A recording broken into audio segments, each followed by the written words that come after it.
focused. There's a heavy unit approaching.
Stay focused. There's a heavy unit approaching.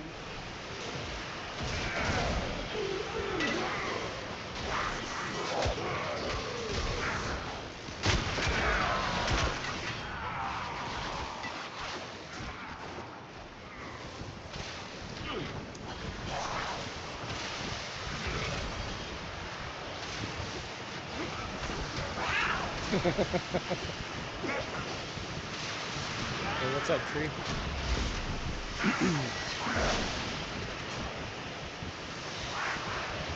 Move and strike. We have to win this.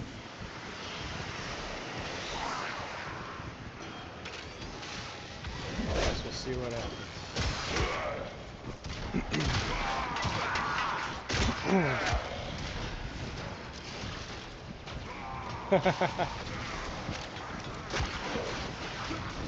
I don't know about that.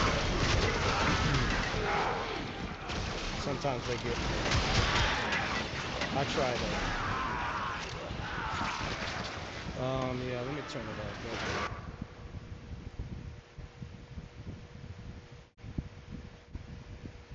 Or I could turn this down.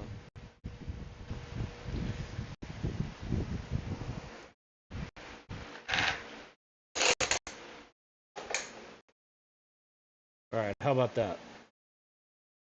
I had it turned down because the noise gating wasn't like fully getting rid of the fan. It's so hot in here. Extraction is ready. Unless you can handle more of the enemy. I'm just trying to level some shit up. I haven't played this in a while. We're done here. The extraction team. Like I played a little bit yesterday. But it's funny, it's giving me all these achievements because I'm playing on PC.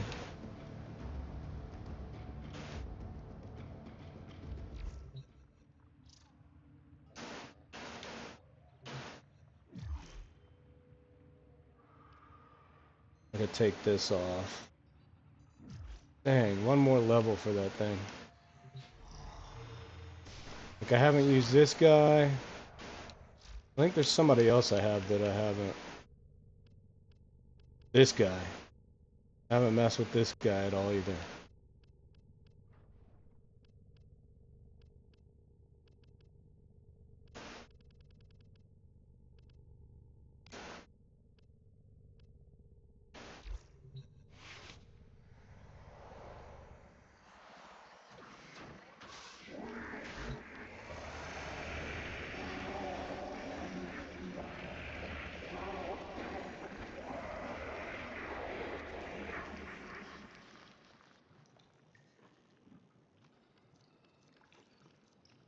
Oh, yeah, there's so much fake shit out there now. Like, just all this AI and like deep fake stuff. It's crazy. I've seen like an equal amount of fake Donald Trump stuff.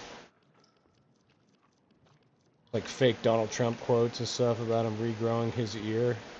That they like totally shot his ear off and stuff. It's like a circus.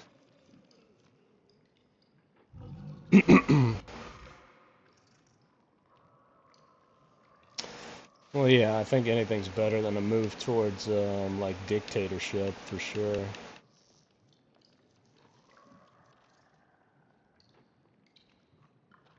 Yeah, it's funny. Yeah. I mean, it sounds like something he would say. It's not like too far off. Like it's not unbelievable. I could see why people get duped by it. But the drunk Kamala stuff, on the other hand, that's weird. Yeah, I don't see how you could just buy into that with no questions asked.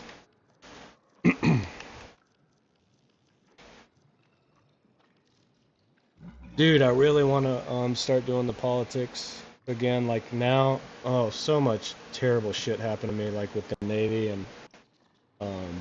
But I think I got it all sorted out to where like I'm not gonna have any more what ifs and like curveballs thrown at me.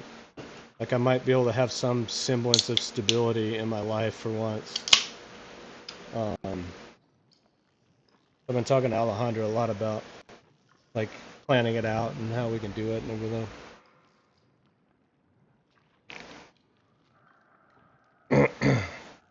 And I'm gonna go back to school.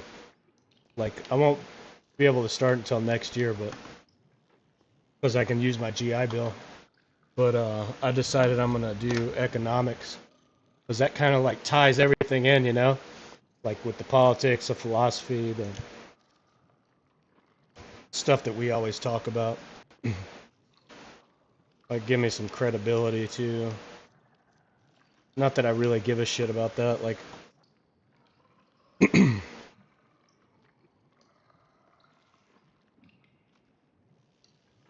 but you know, at least like for first impressions, a lot of people care about that kind of shit.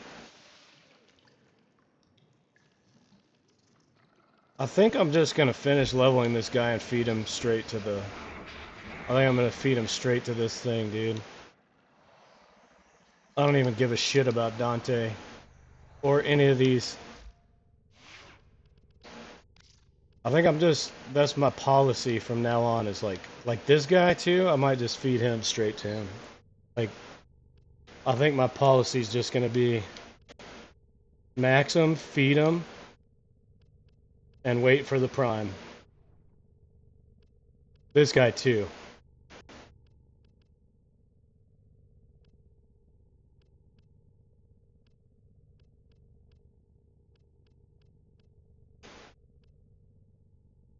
Her too.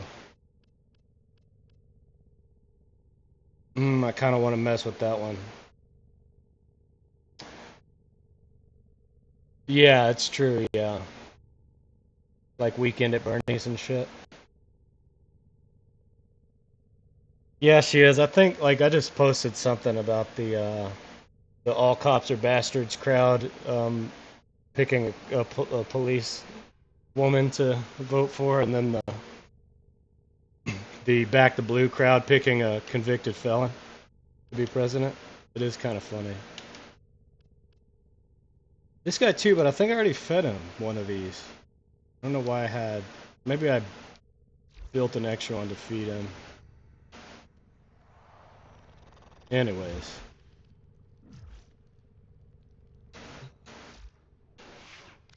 Take this off. Unless there's something else we could level. Oh yeah, this. I need to sell these.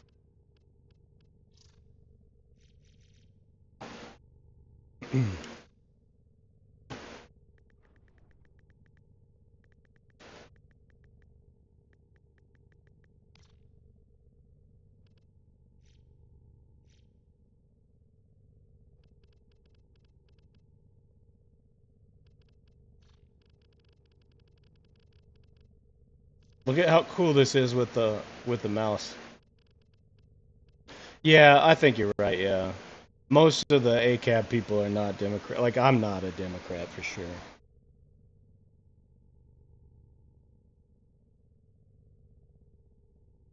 Yeah, it's true, yeah. You're totally right about that.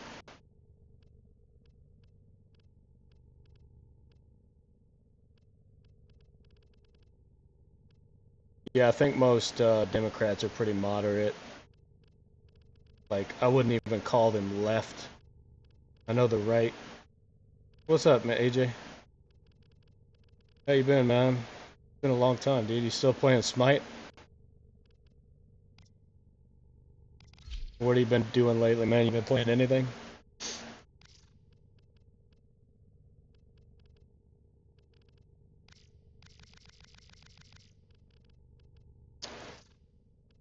Dude, this thing is so ugly. Look at that thing.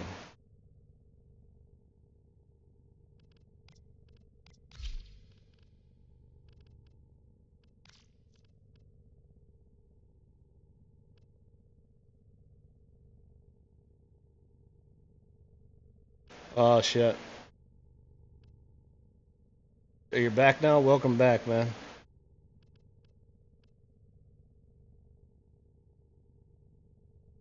Where'd you go?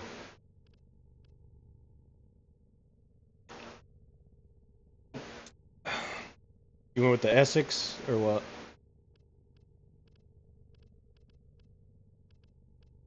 Oh, you're still deployed. Well, shit. I hope you come back soon, man.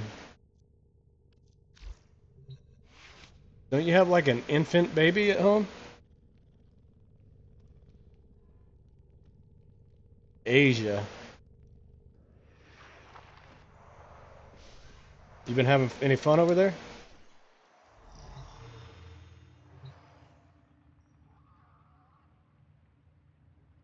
Did you go to Thailand, dude?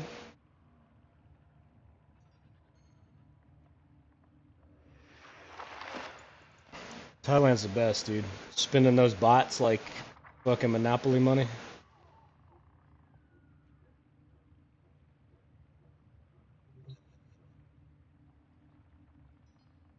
That one I don't even care about. I guess nobody's online. Oh, good, man. That's good.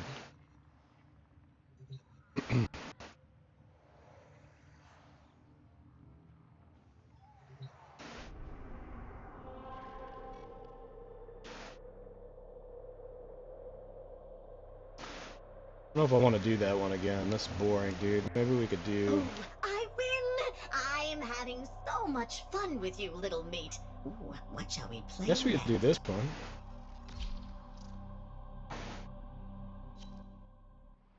Yeah, I hear you, man. How much longer you got, dude? I retire like this time next year. Tenno, you're here to Like defend literally. Wait, something what's that today? defies my own The understanding. 24th? Like, yeah, These like crystals need you. a year and Stop 1 being day here in Corpus. till I retire officially.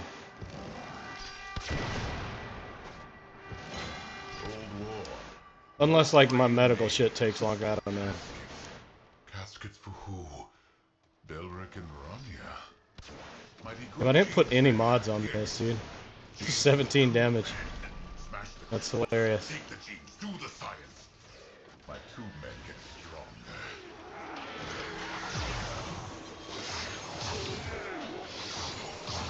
Yeah, I haven't been on, man. I like, dude, it's such a long story, but you know, like after I left BMU, I went back to ATG, but like a bunch of stuff happened, man. They were trying to, after I came off of Limdu, they were trying to send me to LCS, which was fine, but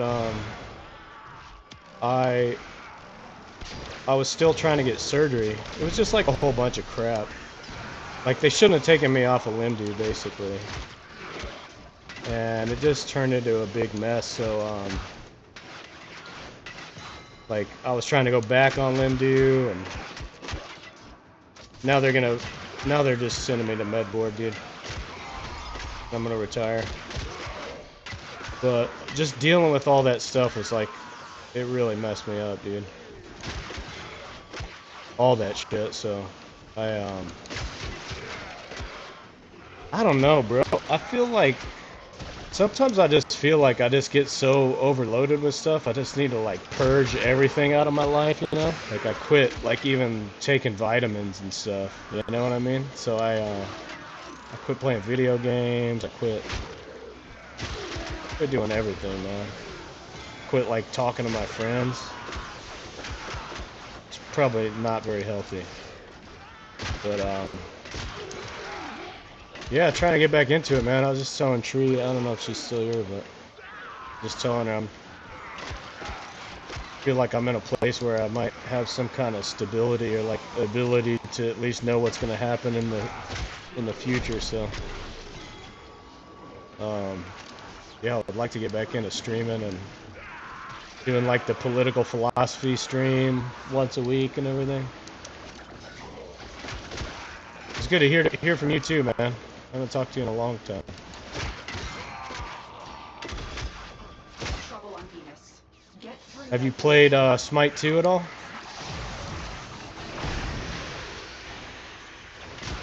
Oh wait, we gotta go to the other one.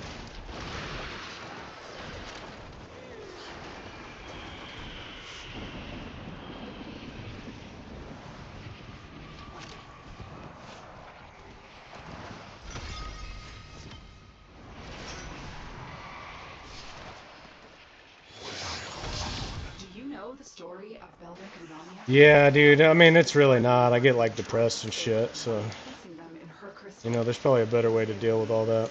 And the connection forged Like I between quit working out. I quit like I quit doing all the healthy stuff too. But yeah, I don't know why. Like I don't know why I have the impulse to do that, you know.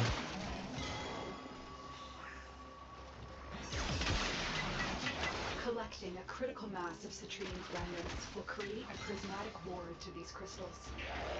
Yeah, me either. I haven't played it at all either, man. I got kind of I don't know, all my Smite friends quit playing Smite.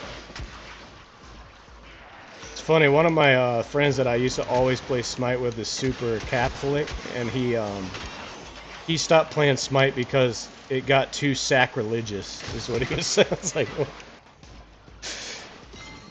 I thought that was funny. Like, wasn't it always kind of, I guess? I don't know. I guess maybe he just finally realized it, I don't know. He was saying it's like you're pretending to be a god or something. I don't know, people are wild, dude.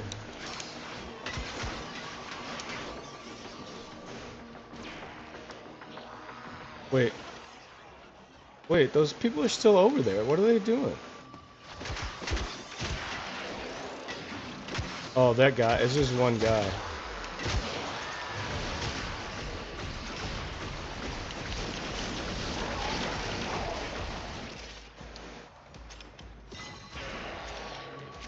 Yeah, thanks, Tree.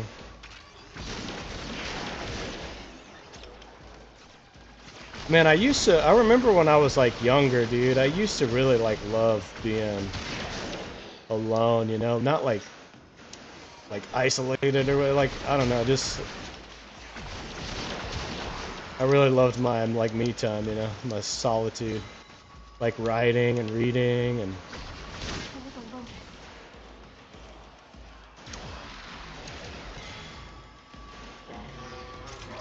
Not like antisocial, but yeah, I feel like lately I've been kind of antisocial.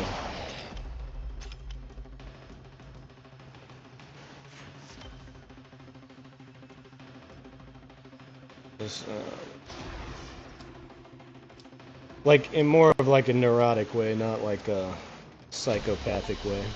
I didn't say you could play here. Now, give me that.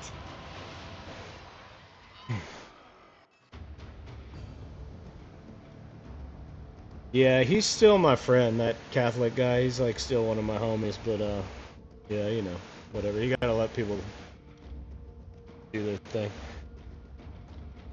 Yeah, I like it too. There's certain things I like about it and that I don't like about it compared to Warframe, but you know, so far it seems like it's like developing into a pretty cool little game. The grind, my main complaint is like the grind is. I used to complain a lot about the Warframe grind, but the grind on that, on some of those items, like the Orokin reactors. Yeah, I do. I still have PlayStation. I just don't have it hooked up in here for the camera, but I just got the PlayStation camera like this week, so I'm gonna set that up and like start streaming from PlayStation again too. The cool thing about Warframe is like you can play it on both. I think with First Ascendant I'd have to make a whole new account.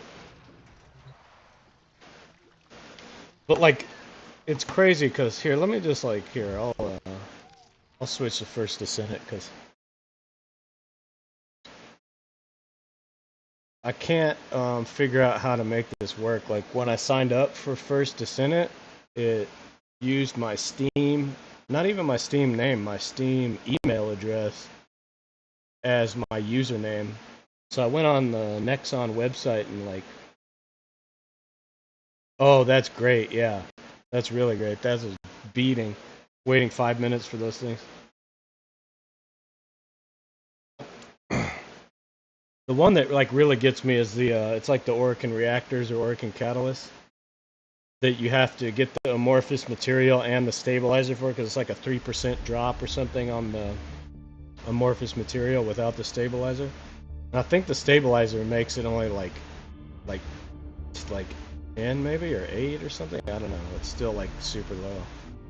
I get it. It's kind of like the relics, but see, look, it says Nexon account linked, and I went on the Nexon account and changed my name, but it didn't change it in game. And that's how they said you're supposed to do it. Yeah, that'd be cool, yeah. Like the mod capacity is so low, like you have to, I mean, it's like that in Warframe 2, but you have to have a reactor on anything if you want it to be worth a shit. What did they call it on here? Like energy? What do they call it?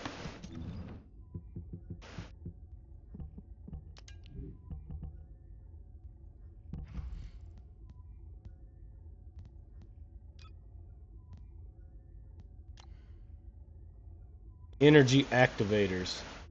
These things. Energy activator blueprint is crazy. Like to get a blueprint for one of those things is wild on this game. And it's like whatever for the Descendants. I mean, actually, like this girl, I can't take her on anything right now because she. I mean, I could take that off, I guess. Even with this. Yeah, look, she's at max. I mean, I could put a forma or something or whatever they call it on her, the crystallization catalyst, but I was just trying to level her up. Oh, special human child. But she gets like one-shotted on hard mode by anything.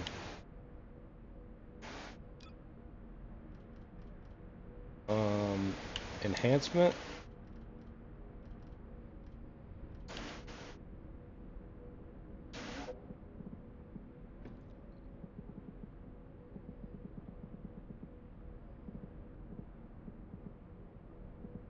Plus you could kill these bosses too to get to instead of doing the Colossi. Okay, yeah. Let me do that. But it's here, right? Social.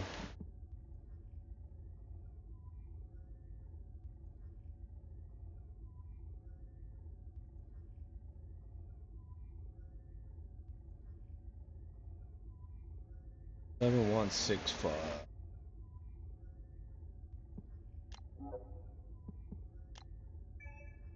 There we go.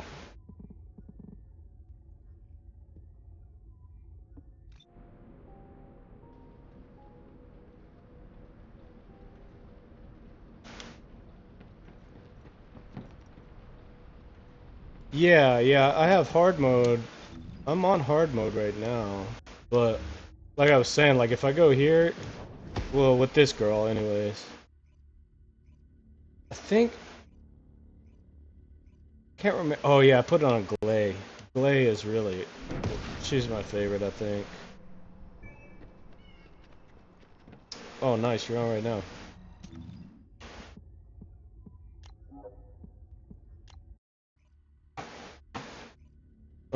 Let me change the name on this. I need to go on Twitch and...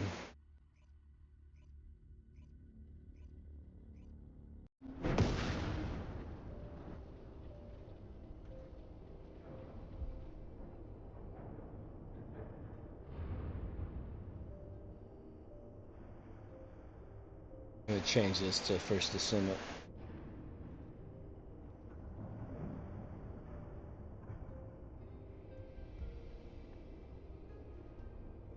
There we go.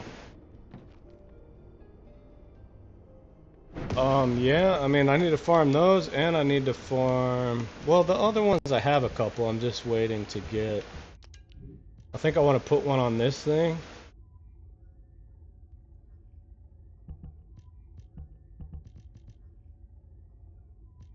And maybe one of these sniper rifles. Like, those are what I need the most, I think.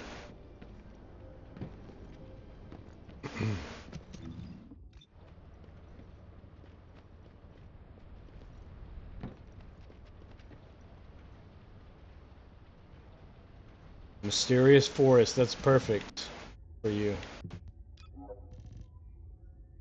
Here, I'm gonna go with, dried up spreader.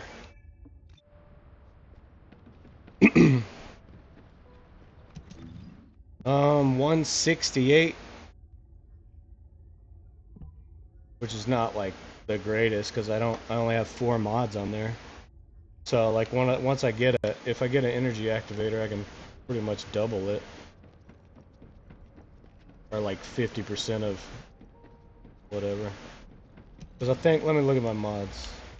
Yeah, I just have like basic shit, and they're not even all the way maxed out. It's crazy, like the mod capacity on this is crazy. I could put, oh yeah, no, I can't, because it's not, proficiency 35, so I can almost put a forma on it.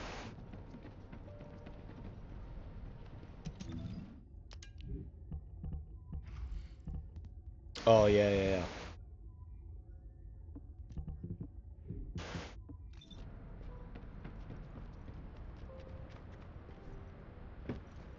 Wait, so where do we get these? Oh, a special human child. I think there's a better way to look it up, actually, like if you go here.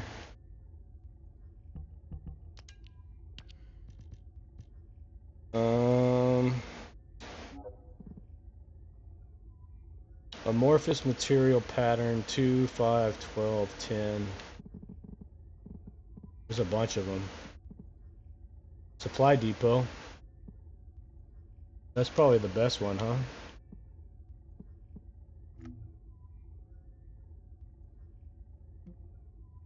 Wait, but we're on... Or maybe you have to change it.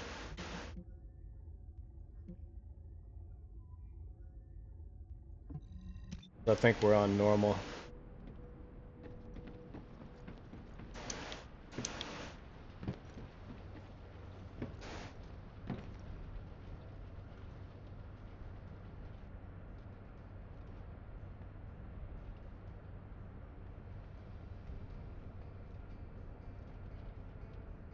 I'm on the hangman. Like, I get how to beat him, but every time I go in a public lobby with people, they don't understand what's happening. You know what I mean? And I haven't got a chance to do it with anybody I know. Like, I could do the runner part with Glay. I even made, like, I put a bunch of mods on her for it, but... Okay.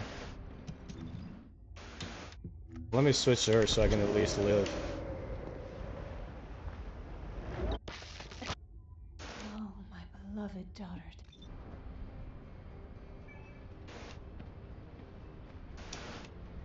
Oh shit, it's Rob. What's up, Rob?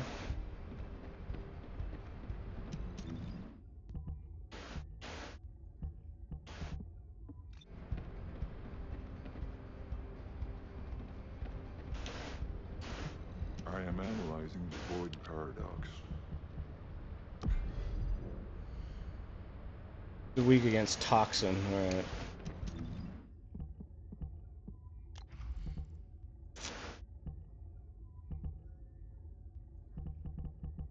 Yeah, this sucks.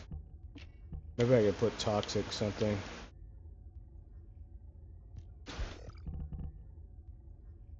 I could level it up twice.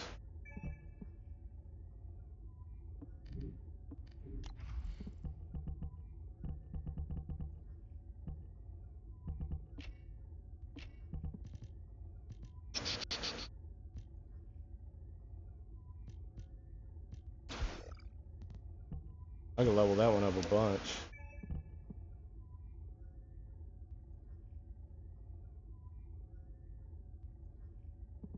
Action and reaction?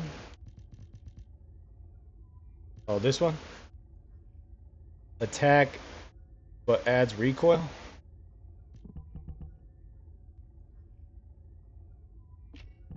Yeah, I think you're right, because it's like a, it's more of a quantity, not quality weapon, you know?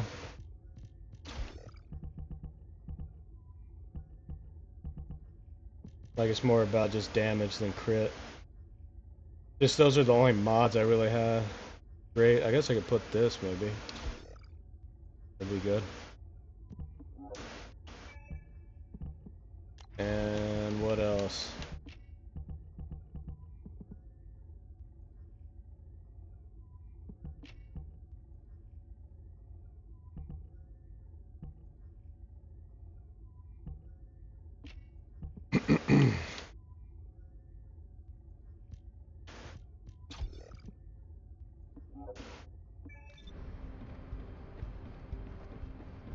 I'm gonna go do some mod magic. Yeah.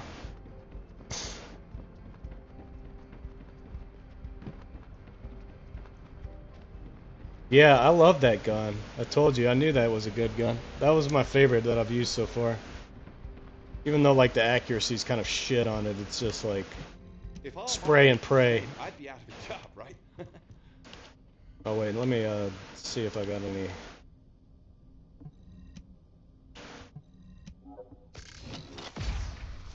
$30K. I'm not gonna be able to level very much shit up right now.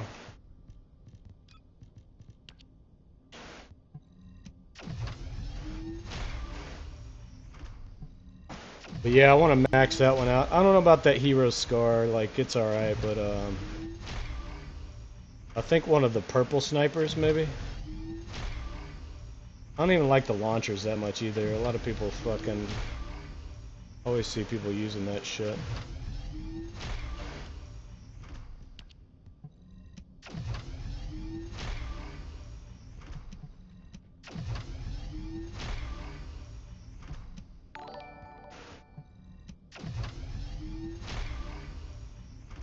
What's up? Man, I gotta add Rob too.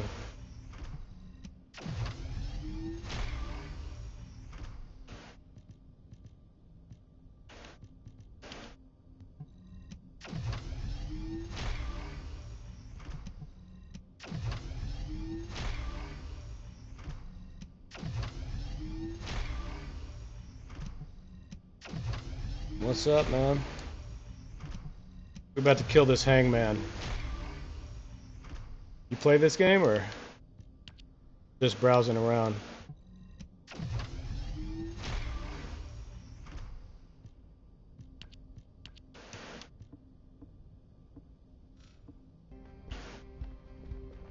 Alright, I'm ready when you guys are. Oh, that's Rob.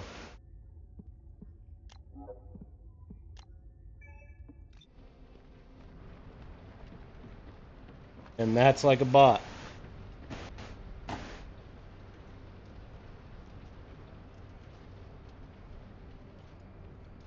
Well, there we go.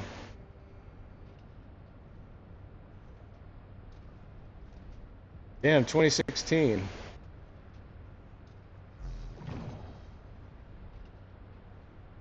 Thanks. Thanks, Trey. I was about to do that, you beat me to it.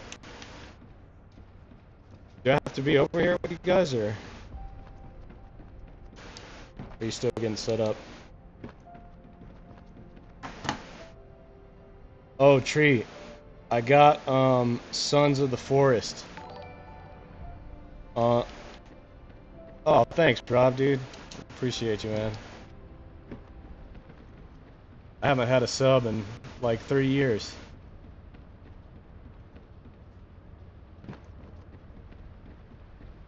Knocking the rust off.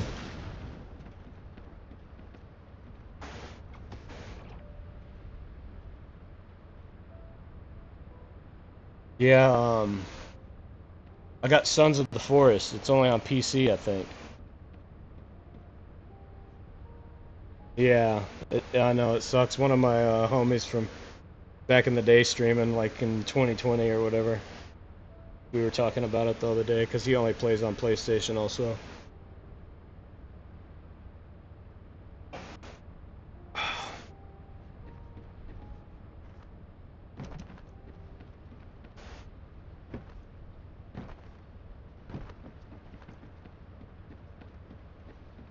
Rob, do you stream also?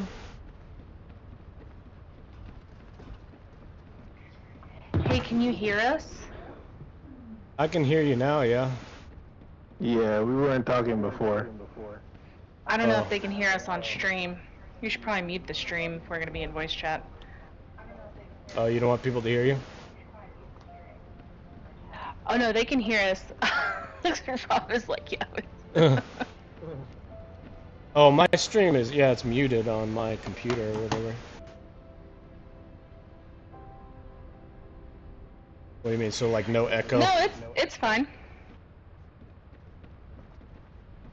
Alright, you ready? Yeah, I'm ready. Alright, let's do it. We're gonna go in on... Wait, let me make sure I have my setup, because I was all... Y'all been grinding on this, huh? Well, I'm unemployed right now, so... Yeah, I start back to work on the 12th, and then I start nursing school on the 19th, so... Oh, nice, Just kind of yeah. been like... Yeah, just kind of playing games while I can. Yeah, I remember you telling me you're about to start nursing school.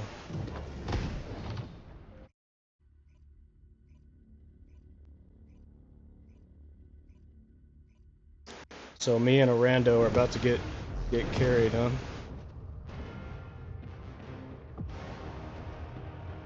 Did you start with Ajax? Yeah, I did. I did a little bit of looking around and realized he was the hardest one to get. Yeah. So... I didn't. I just started with him just because I thought like I would like to start with a tanky boy.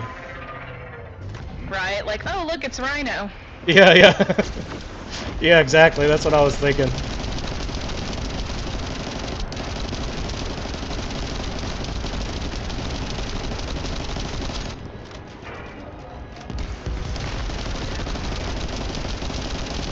I guess we didn't get a random person in here. Nah, I took us in on private. Yeah, that's cool. The bosses are easier with less people. Yeah, yeah. It's like, shoot, what game is that? That I'm thinking. Oh, yeah, yeah, yeah. I don't know if you ever played that Killing Floor game, but it's like that. Oh no, I never played that one. It's like they're just ridiculously easier. if you do it solo. Yeah, very manageable.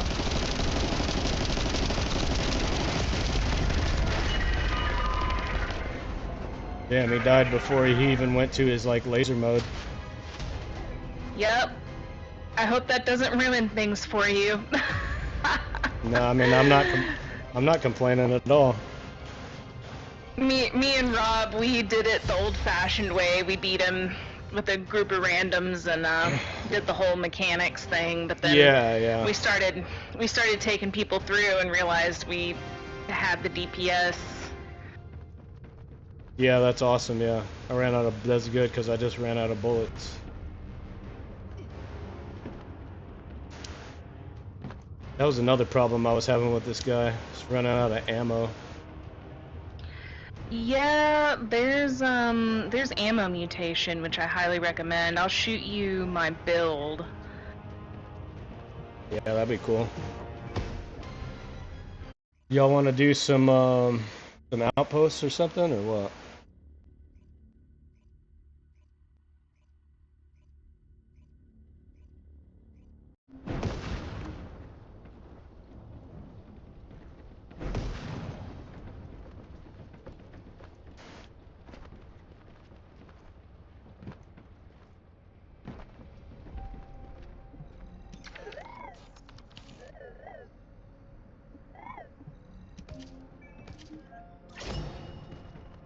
Nice, you gave me a Forma.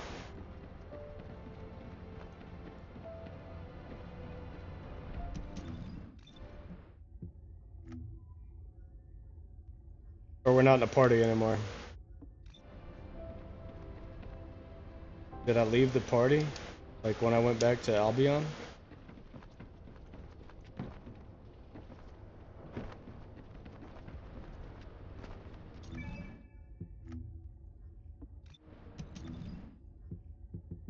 I think I did.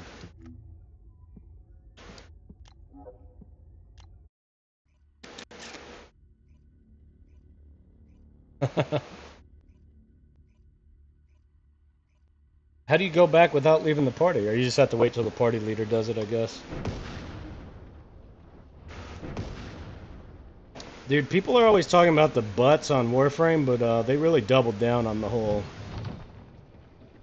butts.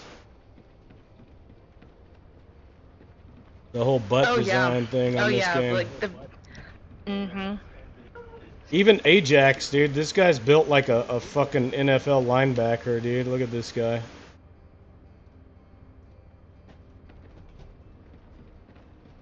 They got man butts also. He's thick. Yeah. Mm-hmm.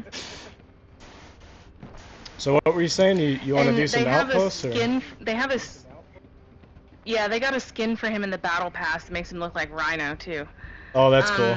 I thought you were gonna say like a grinder So skin the way that with like a mesh T-shirt or something. Oh no, not yet. I'm sure they'll get there. But so Rob and I are kind of like on different like things right now because the way the drops work, you don't get the same drops. So like he'll get something and I won't, or I'll get something and he won't. So we're kind of like we've been doing different things. Oh, I see. But you're like, well, I'm down to do whatever you want to do, or you can come along with us, or. Like I was saying before, the main thing I really need is those like energy, the whatever you call them, mushroom. That makes sense. I need mushrooms.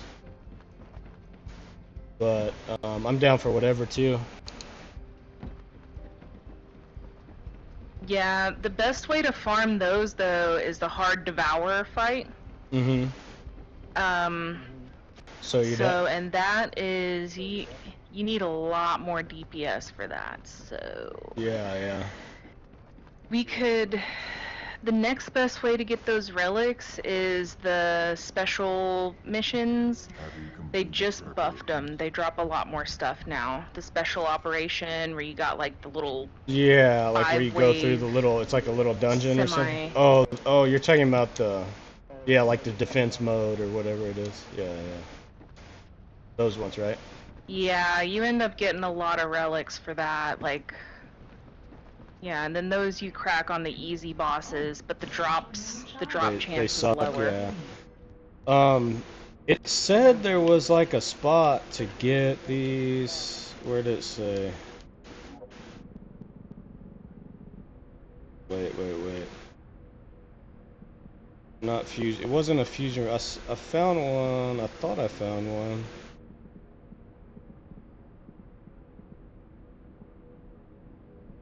Hard Executioner, is that the one you were talking about? Oh no, you said Hard Devourer. I thought there was one in here that was just like an outpost or something. Maybe it was Fusion Reactor. Yeah, so the hard dungeons on Vespers are like the quickest dungeons, but we can do some Kingston dungeons because there's some good stuff in those relics. So I'm down to do some Kingston dungeons, and then we can kind of go for the Executioner. Or if you Yeah, want or to. do you need gold? What's your gold sitting at? 5 mil. Every time I do one of those missions, I get just only gold. It seems like I don't get a lot of relics from those so far. Because those ones you can't change the relic mode drop either. increases the further you go. Yeah, sure, yeah. Everybody wants to leave after like 2 or 3 rounds usually. But yeah, whatever. Or if you want to farm some, what are those things? You know, those like void shards or whatever? Yeah, those actually drop from the special missions now. Oh, after do they? the update. Oh, that's cool. Mm-hmm. Well, let's do some specials then. I'll follow you. Or the thing that I'm focusing on today, do you have the Fallen Hope? Have you built the Fallen Hope yet? No. Let me tell you how I have not. Check and see if you have the blueprint for it. If you go to the access info, Yeah, hold on. and scroll all the way down to the Fallen, yeah. Go back to her. See if you got the blueprint.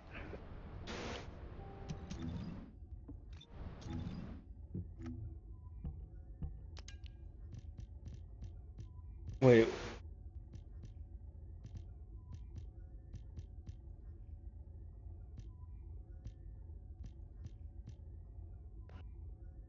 Yeah, you gotta scroll all the way down to the weapons list. It's Yeah, I have blueprint.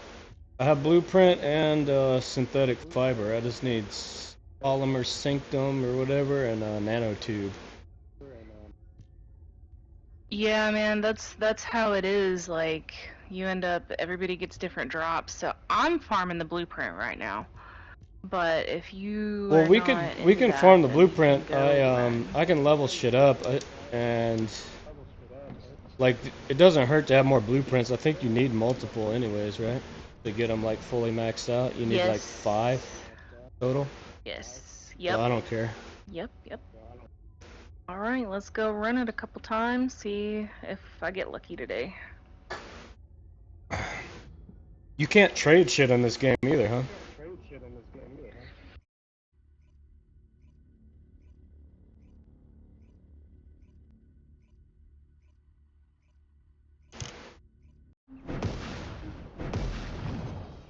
There's no like marketplace or. No, there's no trading whatsoever right now. Yeah, maybe that's just like on the. Maybe that's on the agenda. It is. They've been public about it being on the agenda, and they've said like, we want it to be like Warframe's trading system, but they haven't said specifically that the premium currency is going to be tradable. I hope it's not like Warframe's, because I think Warframe has one of the worst. Like, there's been other games that, like, I don't know if Diablo's like that, but there's been games that like you can put stuff like on a public marketplace. You know what I mean? Oh, like have like an auction house? Yeah, pretty much. Like you can set the price. You can set your price for like what you're gonna sell it for.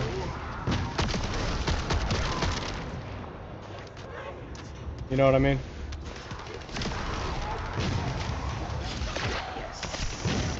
Hold on.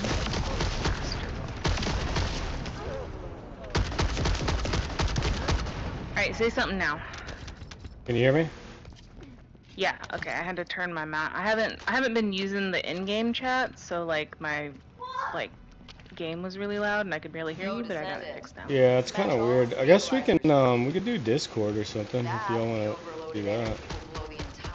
No, That's it's better. fine, this works. Like the game chat is always not the best. True. Yeah, and they got Discord on PlayStation now, so but I haven't used it. Karis's prediction is accurate. Yeah, I've used it a few times. There's one of my buddies who I used to play on that same guy, the Catholic one. He went to PC, so.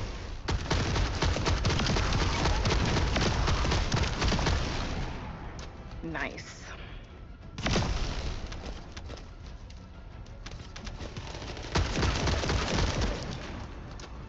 Is this hard? No, this is normal, but it's one of the. It's like they're like level 60 or so. This is Eugen. Looks like you have infiltrated deep inside the enemy's area. We could do hard if it's better. We're picking up bait from Yeah, but you don't get the blueprints on hard. Oh, I see.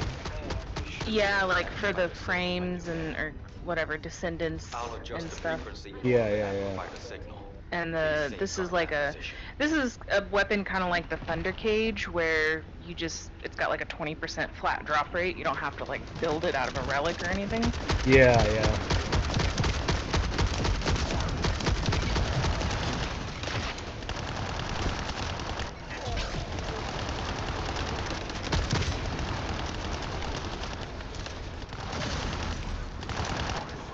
Yeah, I want to put some range, like ability range stuff on her, but I have no capacity. Who's your descendant that you're running? Viessa? Oh yeah, I don't even have her yet. Yeah, I just built it. Well, I just built. She's the most recent one I built. Yeah, the builds in this game are way like heavier than Warframe. Yeah, that's what I was like saying. All the mods are like a prime mod, you know.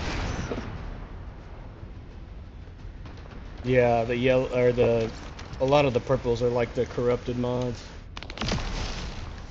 like a give and take type of thing.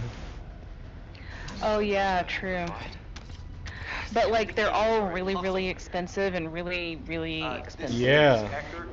And the then skill you ones have to are the ones that like kind of alter your skills for your descendant, or I think they're all like base 14 capacity, which is insane.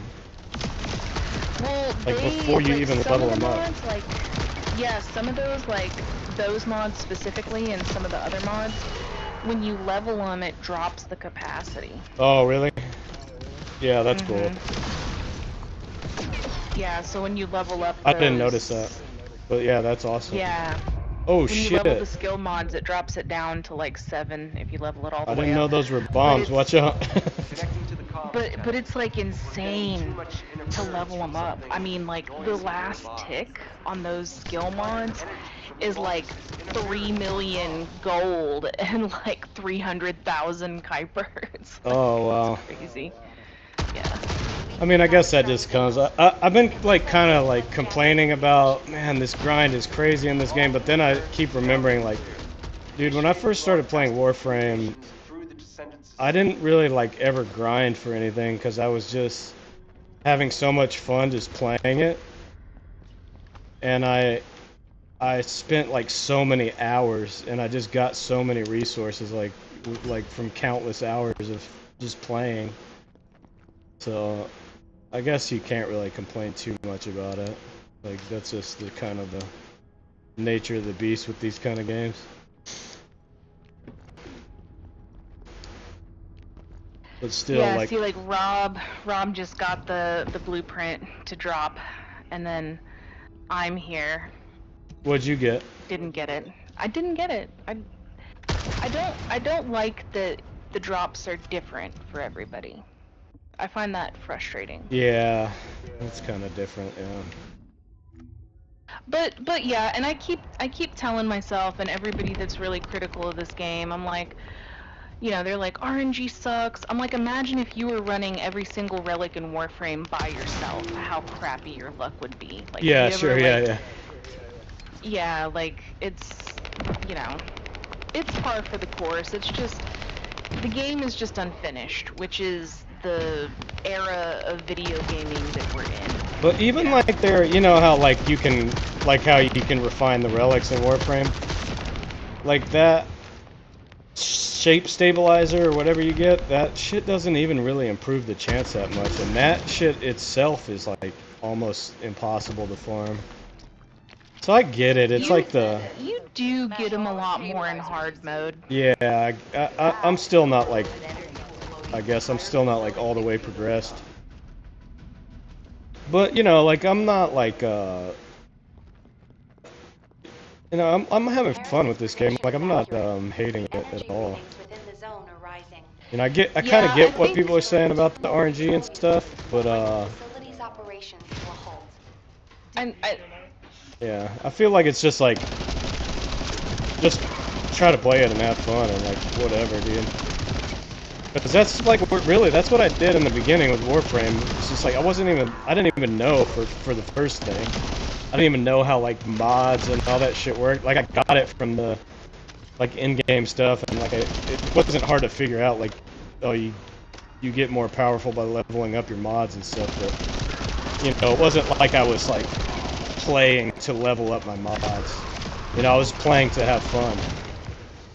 And I think like if you're playing to level your shit up and like you're getting hyper focused on that, it can suck the fun out of it for you because you're like, fuck, I didn't get what I wanted to get. This is Eugen. Looks like you have infiltrated deep oh, inside Rob the says enemy's there's an area. echo, but I'd he's like to ask watching you the a favor. stream. Oh, I didn't Picking up see. faint Oh communication shit! signals Why didn't coming my from the shit work? central area underground.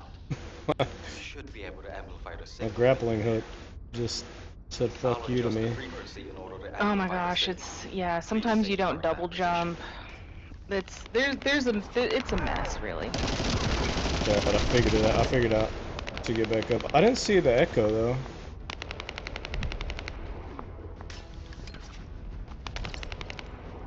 No, I think he means like in the voice on the stream. Oh. I don't know. I have it muted. Like I'm wearing headphones and I have the stream muted, so I don't know where it might be coming from.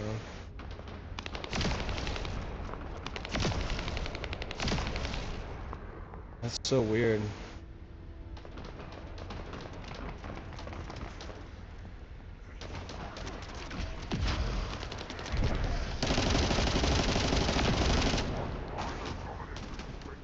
Yeah, it's like completely muted, so it shouldn't be picking up.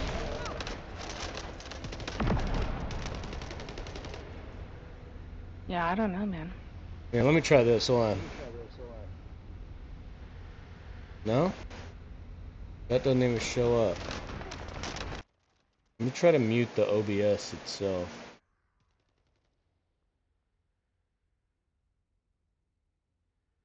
Rob's got your back. Yeah, thanks, Rob. Maybe, is there still echo? I muted the OBS. I thought you meant like one of those in-game, dude. I was like, you know, the little like, what are they like? Yeah, like the little documents or whatever. Yeah, that you can like pick up. I thought you were talking about one of those. Yeah, it's so weird, man. I don't know what. Dude, streaming is so weird. Yeah, it takes a lot to get it all set up and put together, and it's like everybody I know that streams, it's a lot of work. You know? Yeah, you're right. People don't understand a lot of times how much goes into it. Let me, properties.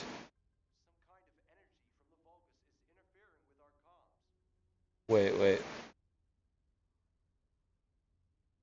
Audio output capture. It looks like this is what's jamming communications.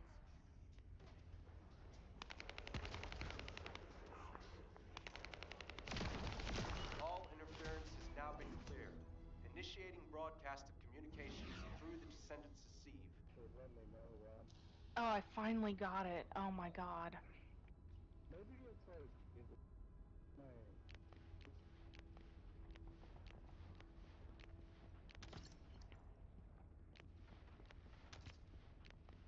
I don't know, cause okay, cause we're both like I'm trying to keep you muted when I'm not talking, but the echo's still there.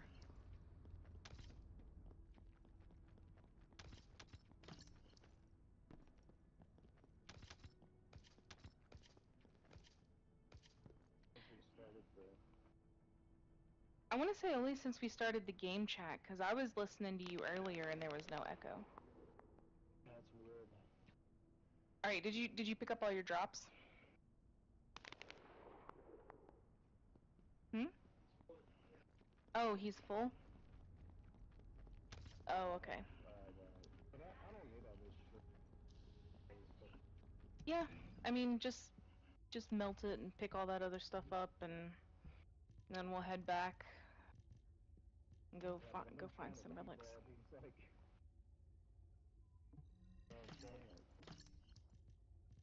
these are all 100. Yeah, man, you know how to do the heart thing? You can, like, favorite stuff and do your, like, filter for the quick deconstruct. Wait, hold on. So you have to go, actually... So, on PlayStation, it's L2. And you just tap L2 on it. I don't know what the command would be on the PC. Yeah, no, I mean, I'm using a controller, so... Oh. It's the same. But yeah, it works, but I didn't know that. Why is it like... Yeah, and then whenever you heart it, then it won't dismantle it unless you remove the heart, yeah. Mm-hmm. Yeah.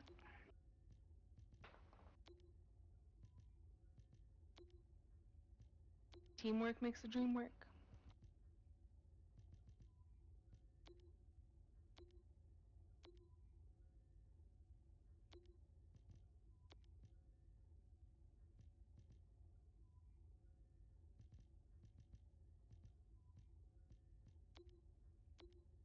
Yeah, man, like 90% of everything is garbage in this game. Like 99% of it, really. Yeah, sure. I haven't even, like, I've just been trying to keep the highest DPS version. But, like, later I'll go through and, you know, you can adjust all this stuff with those,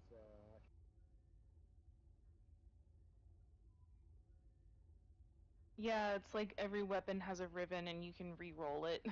Like with just other weapon parts, you can just cannibalize the weapons to like re-roll stuff.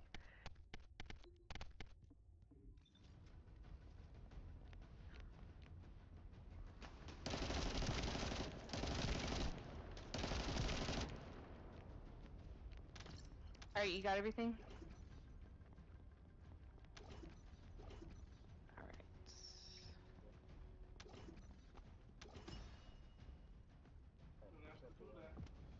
You do, because it pulls up the map initially, and then...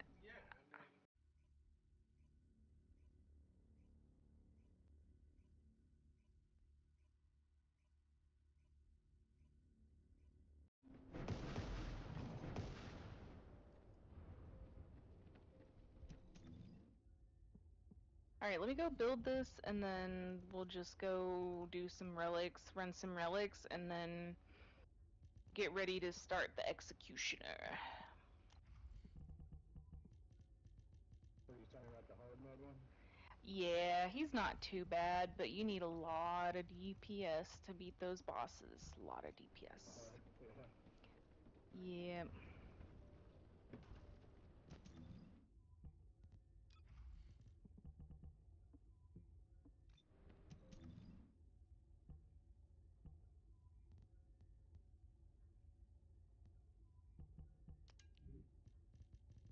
Yeah, I'm struggling to not compare this game so much to Warframe, but I think it's important because like we'll be like, "Oh, well we like this about Warframe and then we like this about this game," right? Like there's Like, Sure, yeah. it only takes like 8 hours to build one of the formas, which is nice. You can build 2 in a day. Sure, yeah. Kind of Yeah, but you know, 12. it. It's one day, right? One day? Yeah, it's like well, they cut it down to 23 hours. Yeah. But I mean, I understand because like if you log in at the same time every day, then you're just sitting there like, oh, I need 5 minutes on my forma, and then like every day it's like 5 minutes more, you know? Sure,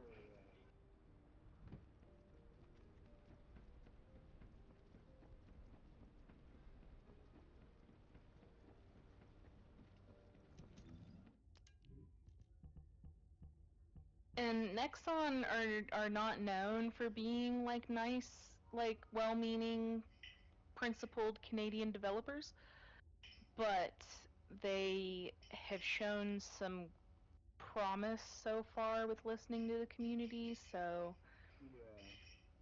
they I want. thought, Daniel was telling me about this.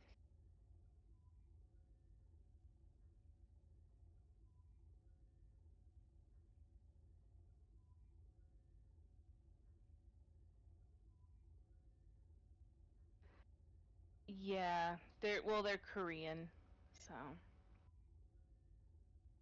Yeah, I felt like they,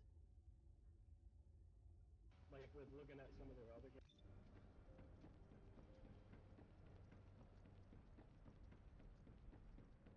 You know.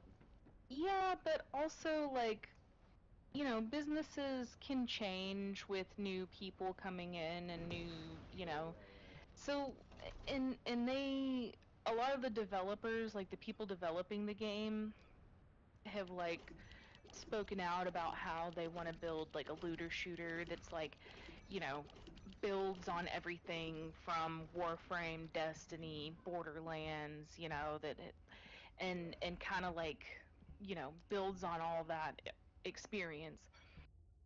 So, you know, it could go okay. It could be a big rotten mess. I don't know. I'm enjoying it. It feels good to be new at something again.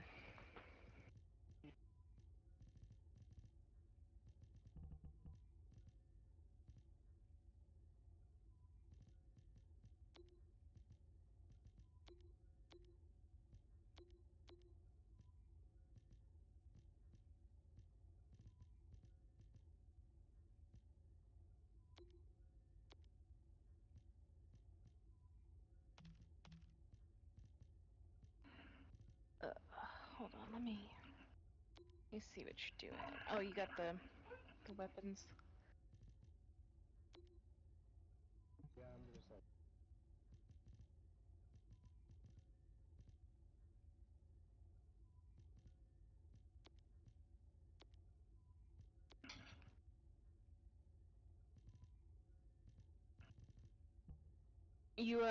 You know you got a storage box?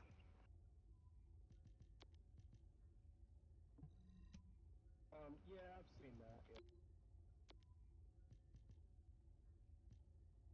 I haven't really, I haven't really run into that like this really. Yeah.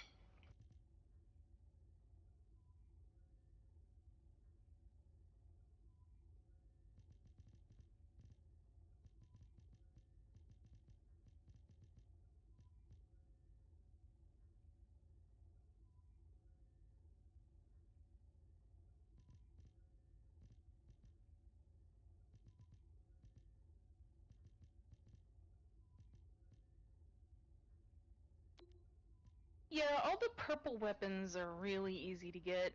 Like if you look at the drop rates, they're like 50% drop rate, so you only have to run the mission a couple times and you're like almost guaranteed to get the weapons. Yeah. Yeah, so I wouldn't stress about the purple weapons too much. Yeah, they're pretty easy.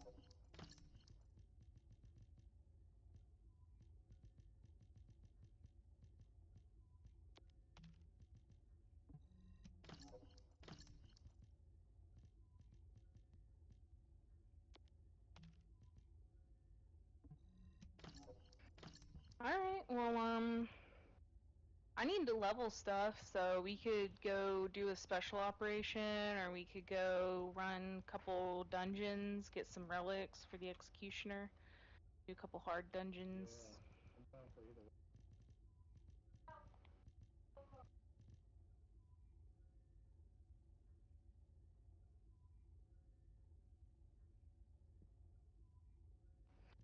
Alright, let's do the special op.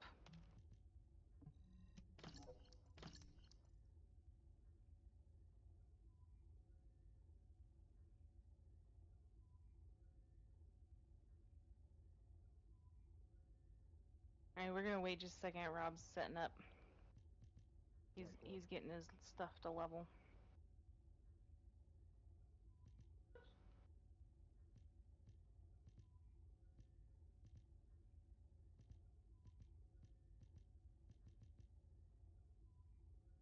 Dang, I wonder where that echo's coming from.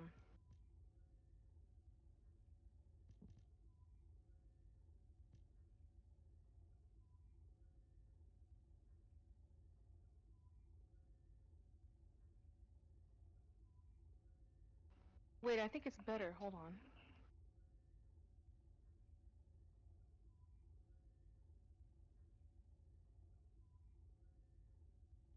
Yo, I can't hear you anymore in the stream. I can only hear myself. Oh. Yeah, hold on. It's because I turned all that stuff off. But wait, I had another one that's posted. Oh, I see.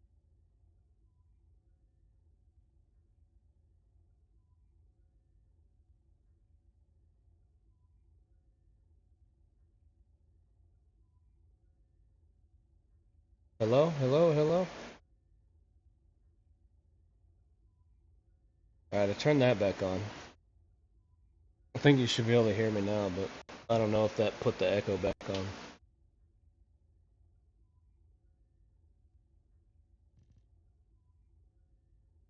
Okay, no. I don't hear the echo in the stream. Okay, good. I guess whatever I did fixed it. I don't know what I even did, but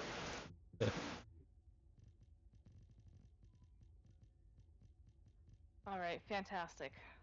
Save those settings. yeah, thanks. Perfect.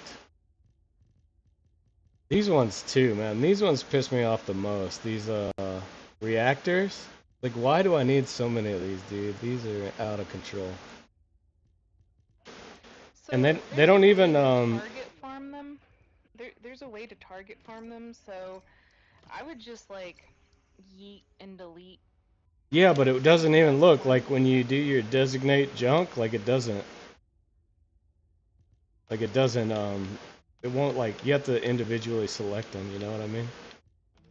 Oh yeah, the gold ones, that is annoying. Yeah, yeah, yeah.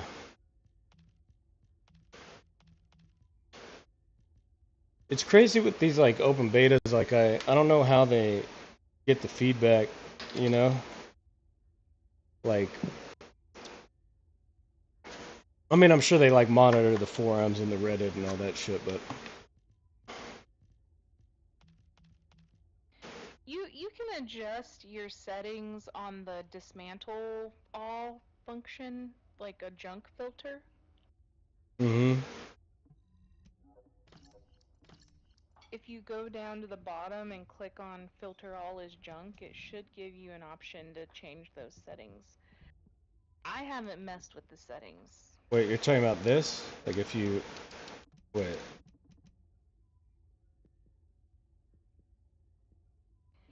No, it's the where it says filter all as junk. It's like a Oh, I plus see. icon. Yeah, yeah, you're right. You're right. Oh, I see.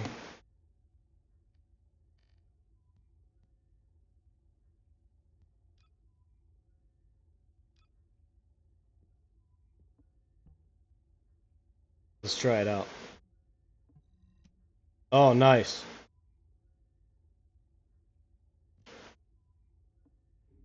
That's great. Yep, and you can throw a little heart on your reactor that you want to keep. Yeah, thanks, Rob. Oh shit, yeah, it still has them all selected. Shit, I don't know which ones I want to keep, and I think I just like deleted some I didn't want to delete. Whatever though. I'll get some more. Yeah, you can target farm the reactors now that you're in hard mode. I could show you how to do that if you want. I think I like, you know, on those special ops I get a bunch of them. No, And I think you can, not the special ops. yeah, those like defense modes and stuff. Whatever. I mean, they drop everywhere. It seems like. Like it's like Yeah, they certain drop in hard mode areas. like crazy. Yeah, yeah, like certain areas drop different ones. You know, like the burning ones or the ice ones or the electric. Thanks, Rob, dude.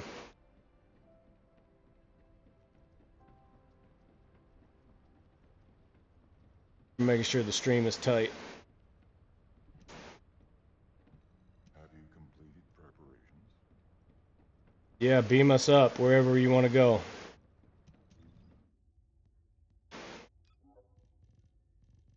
Let's change our name.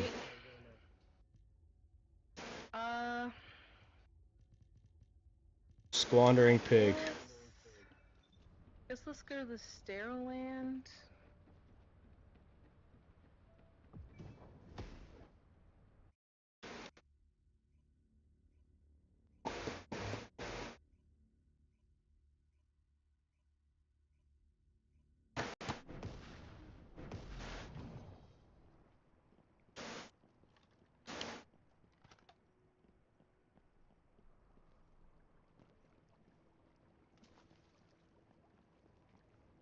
Oh yeah, this one's cool.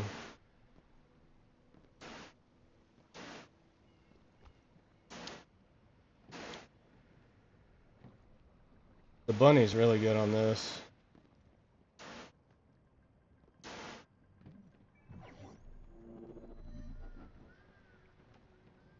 Descendant, number 17 here. I'll be assisting you on this operation. Good luck. All right. Enemy structure operation. Initiating full-scale blocking operation.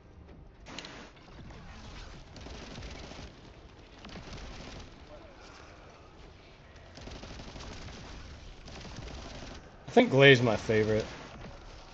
Like of everybody so far. Yeah. I have her. I haven't leveled her though because I'm trying to finish this build. She's kind of like a Inaros, Necros, kind of, in a way. Like, Rob's been using her, and I really feel like her theme is like a Jekyll and Hyde kind of theme. Yeah, she has like a DPS boost, like defense boost thing. Yeah. Or like Equinox because she's got the two different forms. Yeah, yeah, yeah. That's a good way to put. I guess it's like kind of a. It's similar to all three of them, really. But she's like a health only. She has no shield, but she, you know, like the equilibrium thing. Like she picks up those little orbs that boost her damage, that's different, but they also heal her. You know, when she kills an enemy, they drop like a health orb. It's like a Necros type thing.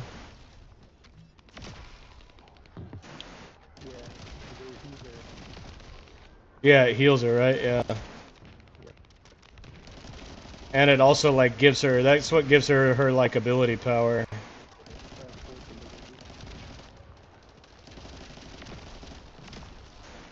Have you got Valby yet?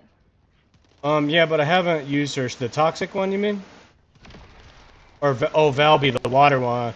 No, I have like a couple parts for her, but oh shit, that guy explodes. I have a couple parts for her. I still need like something for her. I don't know what.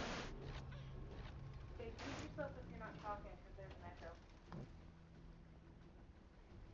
Why, you like I don't her? know if you could hear me through his mic. Hmm? Yeah, I heard whatever you just like were saying. Yeah. Her abilities are so funny if you go through and read like what her abilities do. It's like she does laundry damage to the enemies. It's like Like washing them. Laundry. Yeah, laundry damage. That's funny.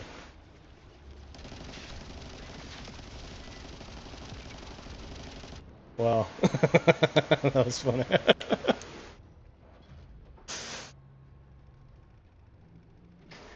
she's got like fish that come out of her little puddles. So I'm like, all right, I've never done laundry. Yeah, fish laundry. Come out of the water. Yeah, that's funny. No, I have a Glay, Vena. She's the toxic one, right? But I haven't used her really yet.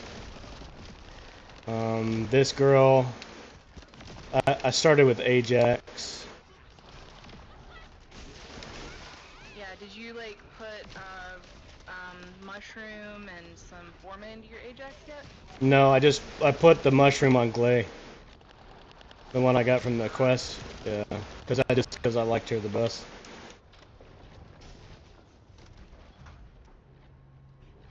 But yeah, I need to. Ajax is really strong though too. Yeah, I like him a lot too. Yeah, his abilities are good too. Like for a group and for solo.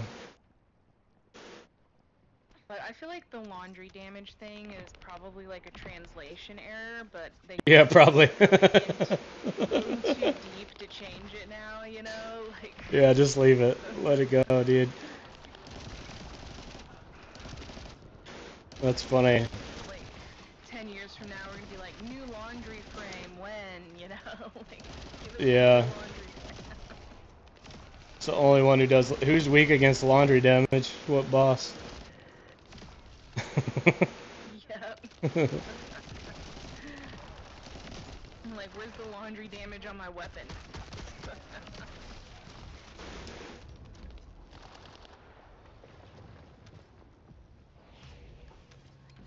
New element just dropped, laundry. Have you ever played, or did you ever play? I don't even know how old you are, but did you ever play Star Control 2? I'm a millennial, but no, I don't remember playing that one. Oh yeah, it's probably like before your time. I think it was a PC game, like back in the like AOL days. Yeah, I mean, like in the 90s. Yeah. Yeah, but I didn't play that one. That's the first game I ever played that like had that concept kind of like all the mobile games and stuff use it now that are it's kind of like rock paper scissors or something, you know, like how they have in this game with the different damage. So it's like crush. What is it? Crush. Whatever their 3 damage types are. Yeah, crush, like puncture, and blast. Or yeah, whatever it is. Yeah, like one beats another. But it's like a triangle kind of.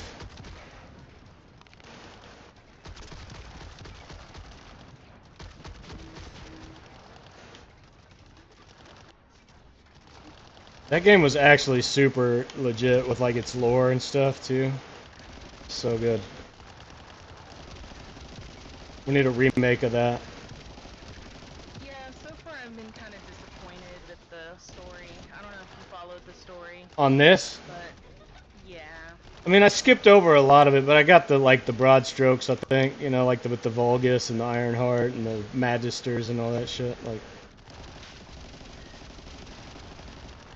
And like the Descendants and the precursors to the Descendants or whatever they're called.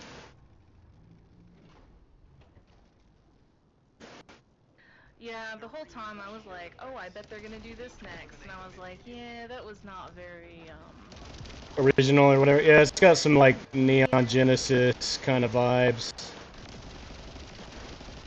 Which, I mean, I love Neon Genesis. It's like the best anime of all time, in my opinion. Not familiar with that one. It's, oh, you would love it. It's so, like... when I first, like... My daughter's the one who actually got me to watch it, because, for a long time I thought anime was lame. And, I thought it was just like mecha warrior stuff, you know? You know, like giant robots. Yeah, Neon Genesis is so good. Neon Genesis is good. Yeah, man, it's like the quintessential. But it's like So it is like, I thought it was just like Godzilla type shit, like giant robots like fighting monsters, which is like something they love in Japan. But it's way more than that. It's so like there's so many like super deeply like spiritual, psychological, philosophical themes in that game. I mean that anime, but they have these things called angels.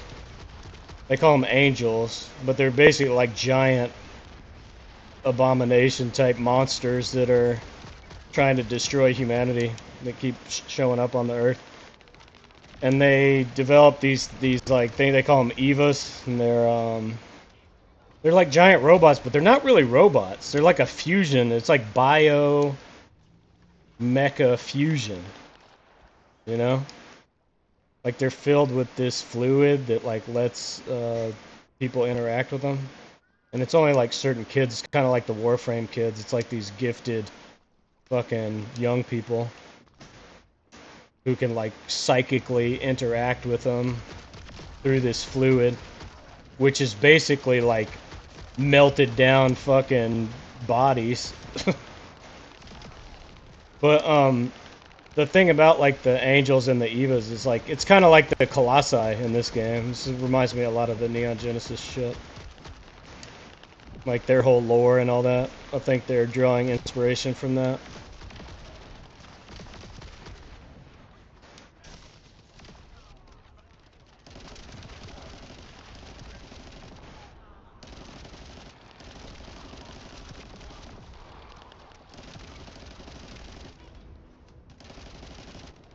There's a lot of animes that she's got me to watch that I didn't think were that great, but some of them have been good.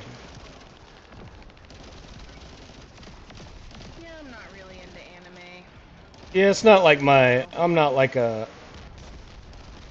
not really my thing either, but if she like tells me I should watch one, I'll check it out. Another one she told me to watch that I liked was Tokyo Ghoul.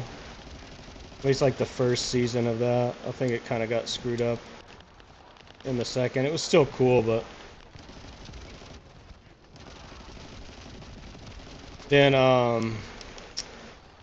she told me to watch One Punch Man, and I really wasn't like into that one.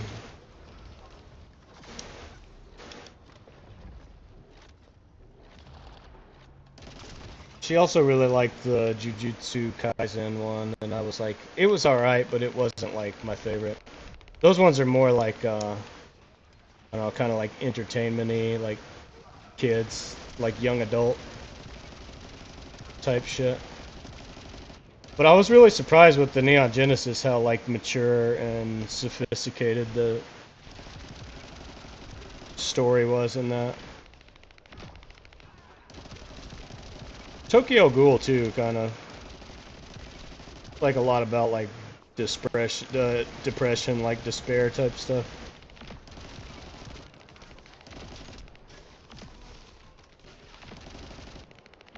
We also watched a lot of the one with the fucking giants, the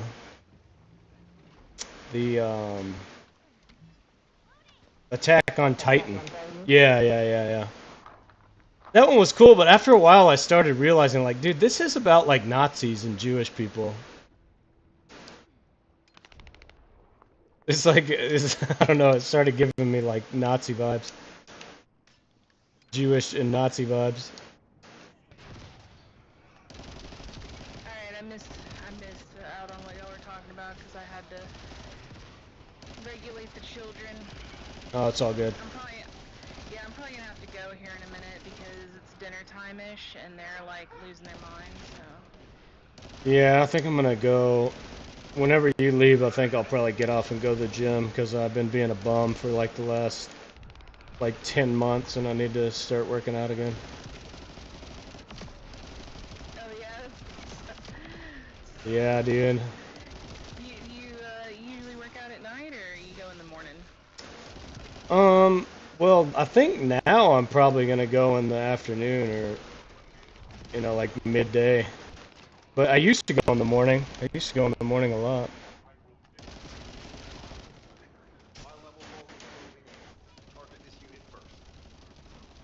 And that guy got melted.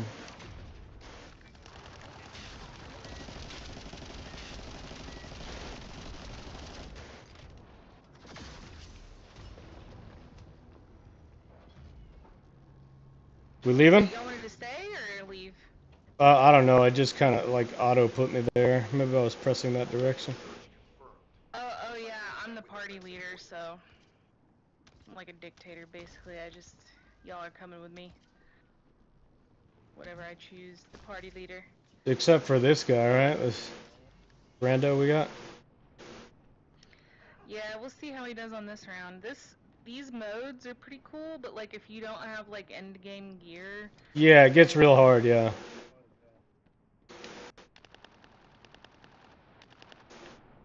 I think they can hear us too in the party chat, in the like game chat, because we're not in PlayStation party. Yeah, probably. Maybe. I don't know. I don't know. Just maybe if you. Blink twice if you can hear us. I Don Dota. Blink twice if you can hear us. He was getting kind of wrecked, but like Bunny's good, but you need some like armor shit on her for sure, dude. In these higher levels, some shield or some like armor mods, or both.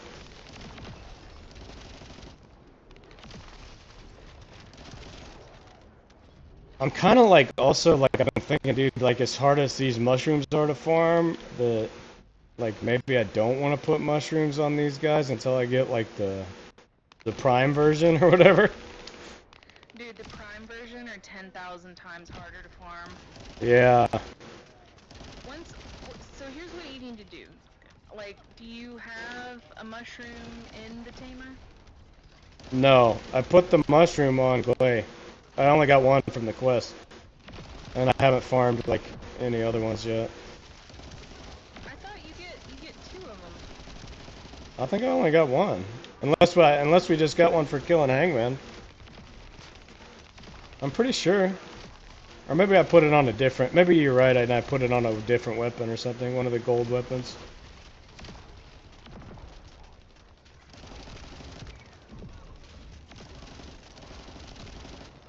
I probably put it on, something that I definitely shouldn't have put it on. Yeah, I would just focus on getting the tamer built up so you got one like really good bossing like DPS weapon. Yeah, I want to do that, and also maybe one of the purple sniper rifles. Like, oh shit, I just got destroyed, dude. That's okay, I got you. The buddy's got you. Those guys are my least favorite in the game. Those ones that blast you with that electricity. Those ones. The Farseer.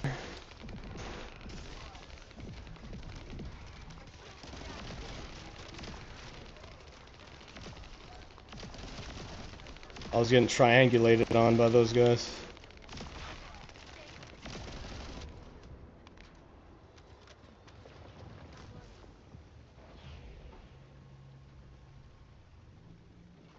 Yeah, this girl is too. Like I don't have shit on her. She's like a glass cannon. Like skill power.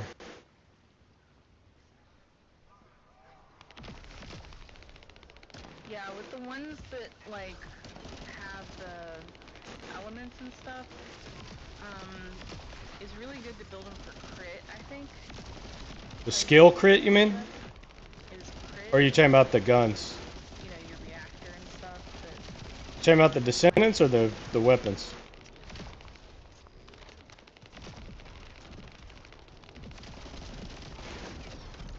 Oh shit.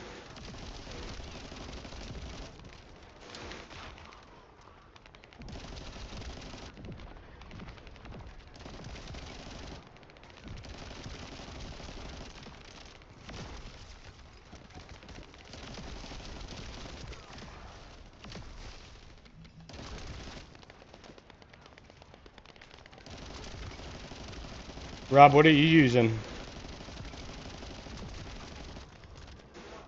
I'm using the tamer. Oh, nice. Team Tamer, dude.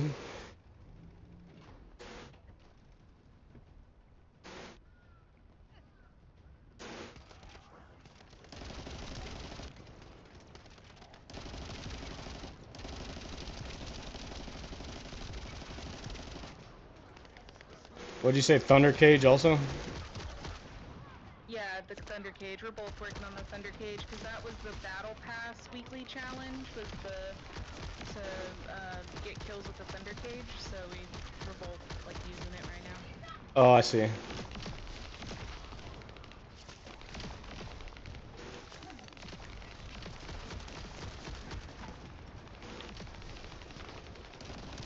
I haven't been using it because I already have that one maxed out. I've been trying to level whatever I can. That's how I came across the tamer. I wasn't even like looking for it. I was just like, oh, let me level this one yeah, up. the tamer is like, oh, that's DPS right there. Yeah.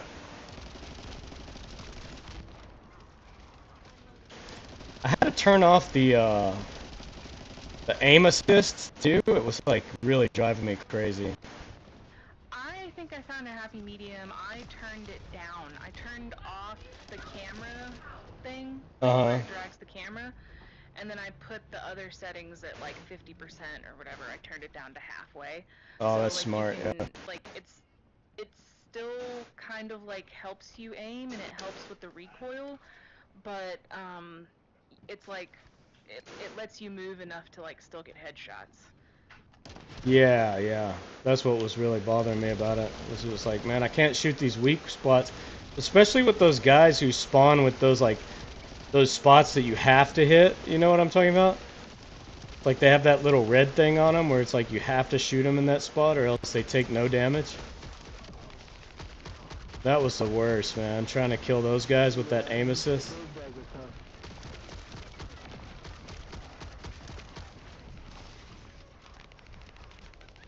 Nice, dude. 38. Finally got a level. Oh shit, I'm about to die here. Oh shit, the lag.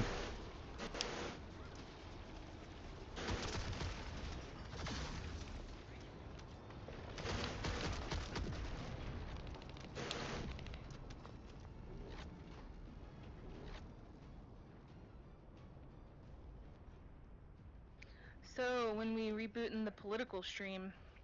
Yeah, I gotta do. I've been working on some stuff actually, like just planning out like what to talk about. And I was talking to Alejandra about it, like, you know, what I should talk about and everything, because it's like I gotta find some happy medium, because everybody, you know, wants to talk about like what's going on. But and that was kind of like the whole idea in the first place, was to like kind of talk about what's going on, but also like look at like where those ideas came from, and you know, along with the like crossing the divide, but you know, where's like the history and origins of all those ideas. People out who are like so gung-ho about Trump. Yeah, sure, yeah. You know, I've found that, I mean, obviously it's pretty misguided. Yeah, sure, it's crazy.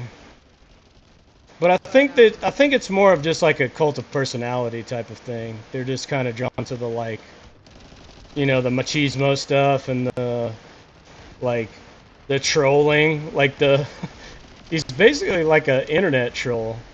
He like co-opted like 4chan troll culture.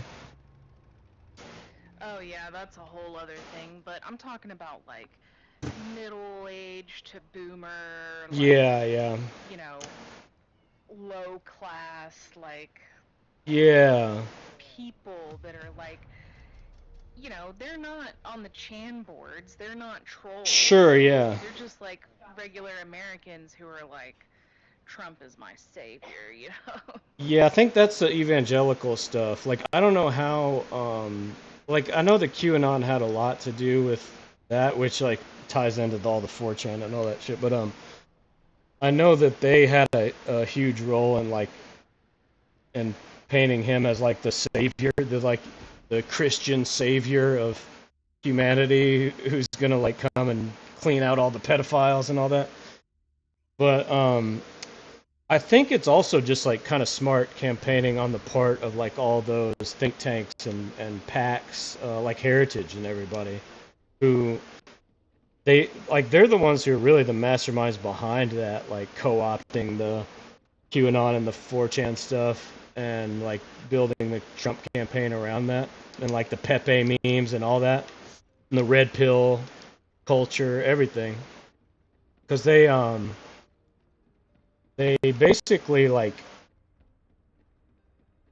have been convincing all those like super Christian people that Trump was like chosen by God to, cleanse the United States government of corruption or whatever. And I think a lot of them like really believe that, whether they've been on 4chan or not. Like it's just like messaging through the media, like through fucking Fox News and shit that they're doing. Yeah, but I mean, like, I got family who's like not particularly evangelical. They don't think Trump is God. They're just like, I don't really like Trump, but my bottom dollar was, went further with him, and he did Yeah, for yeah. me and stuff. And I'm just like, but like he caused a lot of the inflation with the tariffs and the gas. Yeah, and those And the OPEC 2.25% mortgages and shit. Yeah. Yeah, and Yeah. I don't. I've been like trying to reason with them and be like, look, here's the proof that what Trump did, caused this part of inflation to go crazy, and it's exhausting, but Yeah, that and I then feel like, plus all the COVID shit that happened, like that supply chain fucking collapse bullshit. but I feel like every time it's like the whole moving the goalpost thing, right? Like every time I like get through to them on one point where they're like, yeah, I guess you're right, and then they'll be like, but like Yeah, yeah. shut down, or yeah, like it'll, so it's been exhausting, but I don't know, dude. I'm hopeful for Harris. I think that the Dems did the right thing by letting Biden spend some time with his grandkids, like just let Yeah. that man rest. I hate them though. Like I can't with the Democrats. Like, oh my gosh. Like I mean, yeah, I hope they win, but even like to go vote for them, like is like it just it would make me feel bad about myself. Like. I know. Ugh. Yeah, I'm in a swing state too, so. Oh yeah. So yours really matters. Like I'm in California, so they're gonna go dim regardless of what I do. But I mean, I'll vote, like just because of the other stuff, not necessarily the president shit. But What's up? I'm on stream. what's up? Oh, my step kid, he's watching the stream. He's like over here looking at it. I'm like, what's up? I'm on stream. Oh. We got, the kids, they're all obsessed with YouTube. They want to be streamers when they grow up, so. Yeah, me too. Yeah. I've been following this guy on YouTube who's he does a lot of philosophy type content. I mean, he's kind of esoteric too, like astrology, like Carl Jung psychology type, that whole realm. But he's like he's a philosopher for sure. He's like very well read and educated in philosophy. And I don't know like what his education is or whatever. But anyways, he was like I've been watching him pretty much since he started. And probably like 2 or 3 months ago, he was saying he does these like members only. Like he's the only person that I am a member of on YouTube. Like, because like here the subs are different on Twitch. Like they call it subs that you have to pay for, but there it's like membership, I guess. But anyways, he does like these members only like live streams and stuff, and he was saying that it's been about like a year, maybe a little longer since he really started, and he was saying like he's gotten to the point where he thinks he can like stop working and just do that like for his job. And I was like, dude, that's amazing, man. Like I want to be like that guy when I grow up. Yeah, all those people that I know that like started streaming and quit their job, it was like between like 1 and 3 years. I think 1 year is like a minimum. Yeah, he did really well. I think there's like a hunger for that kind of content right now, though. Like I've been talking about that with my friends and family and stuff a lot. Just like like for a while, like the kind of atheism, like super science, like rationalism stuff was dominating. Like the public psyche, but I think there's like been a big shift to more, like a desire to like re-embrace spirituality, but not like in a religious way, really. I think there's like a lot of people exploring that kind of stuff, like that esoterica kind of stuff, and looking for like deeper meaning, um, beyond like what science makes. Because science, like, they present a really like sterilized kind of cut and dry, like, and really like if you really follow it to where it goes, it's like a nihilistic kind of, endpoint. And I think that has left a lot of people, especially like young people, wanting like something more. So I think he's just like in a good spot, like with the content that he's making. But yeah. Yeah, and people who like go into that stuff tend to kind of go off the rails after a while. Yeah, they yeah. get radicalized by like their viewership or their, I don't know. Yeah. But, the reason I really like that guy and I like connected with him so much is because he's talking about things that I've been like talking and thinking about for a long time, which is like, really, I think it all started, and I kind of came out of my like atheism phase. I was in the Navy and I read this random crazy ass book that was in the ship's library. It was called Extraordinary Knowing. And it was, I know you got to go, like, make dinner and everything, so I'll make it short. But basically, Rob's on it. He's taking care of the kids now. Basically, this lady, she was a psychologist, but like, the American version, where it's like science, like that kind of shit, that whole science paradigm shit. And she thought of herself as like a very skeptical, like rational person. And her daughter like played the harp in high school and in college, and they bought her. She's obviously like pretty well off, or doing all right at least, because she bought her daughter this like antique pedalless harp, and that was the harp that she like knew how to play. So she couldn't play like a normal pedal harp. But anyways, they did some concert in Oakland at some university there, and she left the harp there on accident. And it wasn't until they were almost home that she was like, "Shit, my harp! I left my harp." So they turned around and went back. Drove back, and the place was all locked up, and they finally ended up getting a hold of somebody, and they let them in. They looked around, they couldn't find it. She went through all this shit. They even like she even like got in contact with like the local news, and they did like a interview with her and like put it on the TV like news to give a reward. They printed out all these reward posters and all this shit. And one of her friends told her that she should talk to a dowser to try to find the harp. And she was like, I don't believe in that shit, like psychic power shit, like whatever. And the friend was just like, I mean, what do you have to lose, really? Like, if it doesn't work, it doesn't work, whatever. So she got a hold of like some American Dowsing Association and ended up talking to the president. And the guy, she said it was like, she described the whole interaction. It was really weird. She said, the guy was like, she told him the whole story, and he was like, all right, give me a second and let me see if the harp is still like there in that area, in like the Oakland area. And she said it like was an awkward silence for a minute, and she's like, what the, this is fucking weird. And then the guy was like, yep, harp's still there. Like, why don't you send me a map of the area, and I'll like see if I can narrow it down for you. And obviously this is before MapQuest and internet and all that shit. So she sent him a map, and then she kind of forgot about it. And I think, like, I don't know, maybe a couple weeks or a month went by. And the guy called her back, and he was like, hey, I found your harp. And she was like, what? Like, where? And he was like, it's in a house on the corner of this street and this street, on this corner, like the northwest corner or whatever.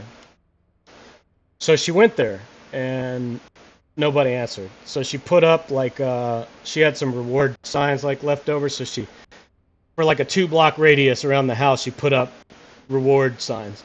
And she said later that night somebody called and said, hey, I think my neighbor has that harp, and I can get it for you. Like, if you meet me at this grocery store, like at this time, I can have the harp for you if you give me the money. So she said she went and met the dude, and he pulled up, and he had the harp, and she got it. And while she was driving home, she was like how? Like how the fuck could that even be possible? You know, so she got like obsessed with it. And she pretty much like ruined her career and like lost all of her like professional friends and stuff, trying to research like psychic phenomenon. But she did all this stuff, and every chapter was cool. She went through all this stuff about like one of them was like interviewing people, like the guy who found the harp, and they all described like getting in the same brain state, basically like a meditative kind of state where it's like a ego death kind of thing, and they're kind of like receiving like vague messages or vague like, you know, feelings of stuff. Um, Another chapter I thought was really interesting was she put in a bunch of like magazines and newspapers. She was telling people like, "Hey, send me if you've ever had an experience where you just knew something and you didn't know how and you couldn't explain it. Like, send me your story." And she got thousands of letters from people all over the country, and a lot of them were.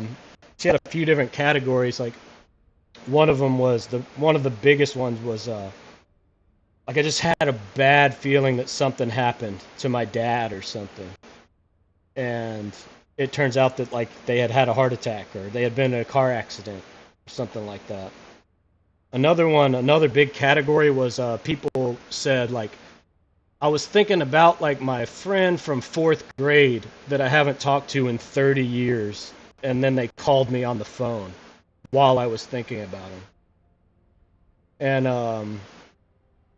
I don't know, there was a bunch of interesting ones. Like one was this girl like in a math class, and you kind of got the impression from her letter that she was kind of like a ditzy like Barbie type. But she was in like a calculus class, so she must have been not that dumb. But she was in a calculus class, and the professor was like writing an equation on the board for them to work on over the weekend as like their homework. And she said she just like she was kind of daydreaming, and she just like saw the answer, like she just knew the answer. So she like raised her hand and she told him the answer, and he accused her of cheating, and he was like, "You talked to somebody else who took my class or something or whatever." And she was like, "No, I didn't. Like, I just," and like she never or he never believed her, but she still can't like explain how she knew that. And just stuff like that, like you know, science likes to hand wave that stuff away or explain it away as like a random chance or something. But like the random chance of that guy like finding that harp in that specific house is like that's like astronomical. You know, like that's insane. Um, Yeah, I think there's definitely something, you know, yeah, yeah, or there's a lot going on that science isn't like keen to at the moment. sure, And yeah. every time they pick up on something, right, they're like, it's a new breakthrough, and we think that maybe brainwaves are this, and then Hmm. like we get like incrementally closer to spirituality, Yeah, yeah, it's great, yeah. but yeah, we're like inching up on it, but like, conjecturally Sure, yeah, yeah. scientists are not willing to like ready, they're not ready to go there. I mean, But they do it's it with so definitely. much though. Like there's you know, Lamarck, the like he was like Darwin's biggest contemporary competitor for like how evolution works. And he said like his example was giraffes, like they have long necks because they stretch like to eat the leaves. So that makes their kids have longer necks. So he's basically saying like, you know, if your dad like lifts a lot of weights and gets really strong, like the kids are going to be stronger. Um, and the Darwin's theory was like totally different. It was the natural selection and all that. And Lamarck basically got like laughed out of existence. Nobody even really knows who he is anymore because they were like, no, he was wrong and that was stupid. But then they came out with like within the last, I don't know, I think it was like 20 years ago or not even that long ago. Yeah, the last 10 or 20 years. The where we're learning epigenetics. that genes, yeah, Yeah. genes are turned So on they and just off changed the by name of it. They just changed the name of what that guy was saying, and they were like, "Well, actually, it works like that, but it's different. It's not what he said at all. It's something totally different." It's like, no, it's really the same idea, really. It's just, yeah, like they got more into the specifics of it and everything, and explained like the details of how it worked. But my brother sent me a quote a long time ago about what you were just saying. This is it. It says, "At this moment, it seems as though science will never be able to raise the curtain on the mystery of creation. For the scientist who has lived by his faith in the power of reason, the story ends like a bad dream. He's scaled the mountains of ignorance. He's about to conquer the highest peak, and as he pulls himself over the final rock, he's greeted by a band of theologians who have been sitting there for centuries." It's like it does like that. But I think like the details of the stuff is what they really want to like to know about. That's what they're arguing about, is like the finer details of like how does it actually work.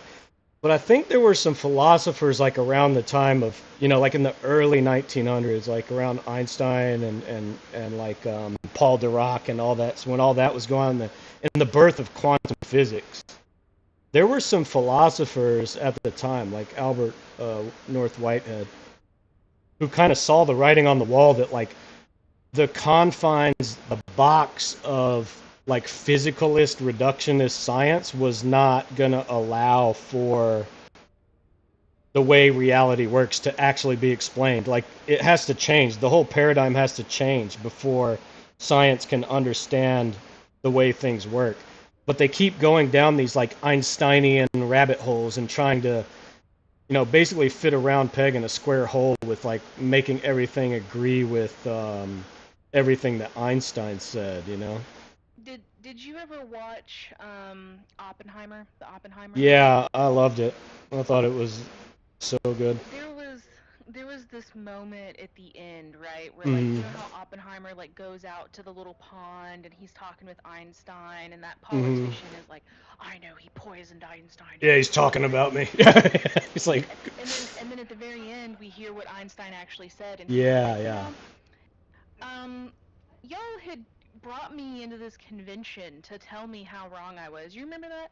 And then one day you're going to be in front of a crowd of people and they're going to apologize for tearing you down and calling you wrong. Yeah, and yeah. It's going to make it seem like, oh, everything's all right now. But they're not doing it for you. Yeah, they're doing it for them, yeah. To make themselves feel less guilty, yeah. Yeah, and that is that is probably like a really big like moment of like reflection for science and like in general, like the institution of science. And me being like really into science and wanting to be a scientist, and taking this path into biology and now medical field because I want to not be homeless. But Yeah, yeah. so like I reflect a lot on like the problems in science, Sure, yeah. philosophical issues and stuff, And yeah, man, I see it, but I still think it's a worthy cause. Yeah, me too. I don't think we should just like throw it out or get rid of it. I mean, it's amazing some of the things that like we've done through the scientific method and that way of thinking and everything. I think I don't think that like it's funny because there's a guy named Professor Dave on YouTube that guy that I like got into like some shit with, because that guy tried to like discredit Professor Dave, tried to like discredit him as like an unscientific like idiot basically. Who? Well, the channel name is Formscapes, but he made a video about like that reference, and I think that's probably how Professor Dave found it, because he referenced the electric universe theory, and Professor Dave is like, he hunts down those like electric universe people, yeah. And he wasn't necessarily saying like he believes in electric universe theory or that theory is like accurate. but he was like giving examples of, you know, like alternative ways of thinking about the problem that might show some kind of promise. Like another one he likes to bring up a lot is Rupert Sheldrake, who has been like basically excommunicated by the most of the scientific community for a long time because he's been researching like psychic phenomenon since probably like the 70s. He's done a bunch of experiments on like dogs knowing when their owners are coming home from work, and also on like people knowing when they're being watched. He has a bunch of experience. I mean, I don't know. He's a scientist. He's a biologist. Um, but you know, since he like started exploring that stuff, all the real scientists were like, "No, you're a fucking idiot," and they don't want to have anything to do with him. But he has a theory that he calls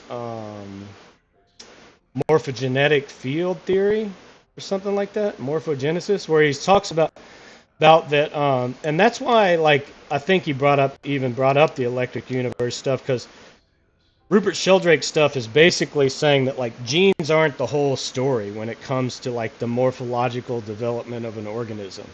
There's something else going on, and he like his theory is based on that there's like some kind of field that's like pre-existing that the organism like grows into.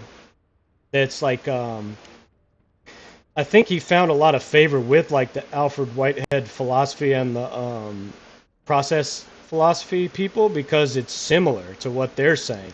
Because what they're saying is even on the level of like physical matter, the way that it comes into existence isn't like based on like preset laws that are like dialed in at the beginning of some simulation when like you pressed play on the universe. It's they've developed over time through habituation, and they're not like set as you, it's similar to like which I like really buy into, because I think there's like patterns that are expressed on multiple levels that repeat themselves, like maybe in slightly different ways. But you know how like your neuron development works, like your neural pathways. It's like kind of like footprints in the snow or something. You know, like if it's fresh snow, like people can walk tons of different directions. There'll be a bunch of different tracks, but like once people start taking one path, that path gets kind of like plowed out in the snow and set. So then like people are more likely to take that path. And that's kind of the way that it works, and they're kind of saying that that is kind of the way that everything works, like the formation of everything. And Yeah, man. Like, so, I linked you this YouTuber Sabine Hassenfelder. I don't know if you follow her yet, mhm. but she is a German physicist, and she breaks down like scientific discoveries, like science news, into like reality check it really Oh yeah, I've easy. seen this lady before. Like, yeah, she's awesome. Um, highly recommend following her. She doesn't do like the philosophy stuff, but she's Sure, yeah, very yeah. like down It's to more earth science. about like, Yeah, yeah. I And like it, yeah. whenever you were talking about like the neural circuits and stuff, dude, like I'm taking like some really like advanced anatomy and Mhm. physiology and stuff, getting ready for nursing school. Yeah. And there's this whenever you get into the brain, dude, it is nuts. It's crazy how much we know about the brain, and it's crazy how much we don't know. Yeah, yeah. Both crazy.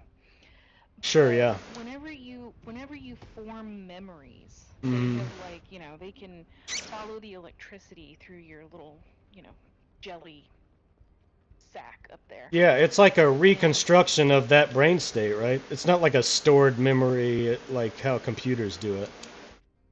well, the way you form memories is Mhm. called like the whatever electrical, the parts of the brain that the electrical signals pass through when you're forming memories is called the Pepez circuit. Uh-huh. And it's like if you like look up some information about it and like go into like the science of like how they figured it out and like what it means like in terms of like what areas of the brain that it passes through and stuff. It's really interesting.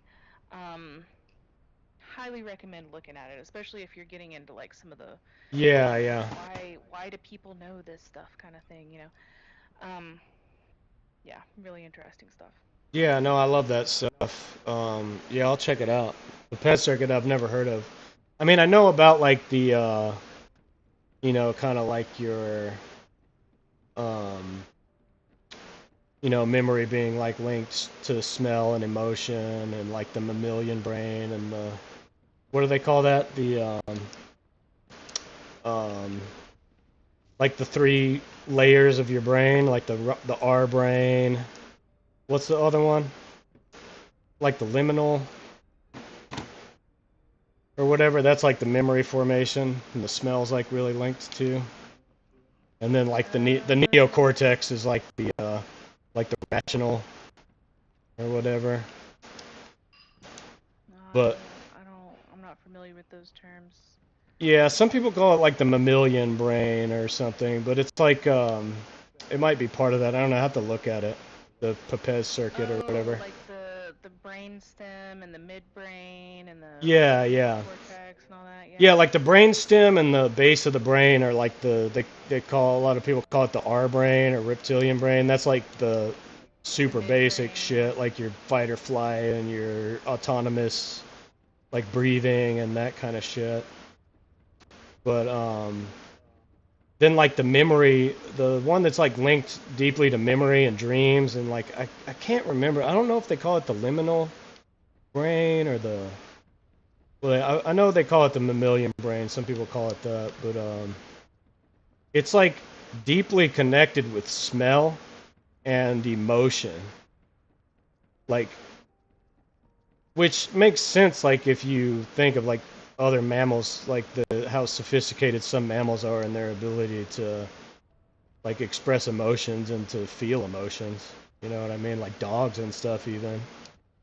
But even if they don't have the kind of like higher thinking, like logical processes going on, which is kind of the way I see them as like even probably infants I think are like operating in that kind of um, like experience of reality for a time until they really develop their like higher brain stuff. But that's like a process that goes on until you're like 20 something, like the solidification of the neocortex shit, like the myelinization and the look at like how much we found out in just like the past 10 years, you realize like we really don't know much. Like we're starting to figure it out, but you can't like look at these things and be like, yeah, it's like tip of the iceberg. Yeah, exactly.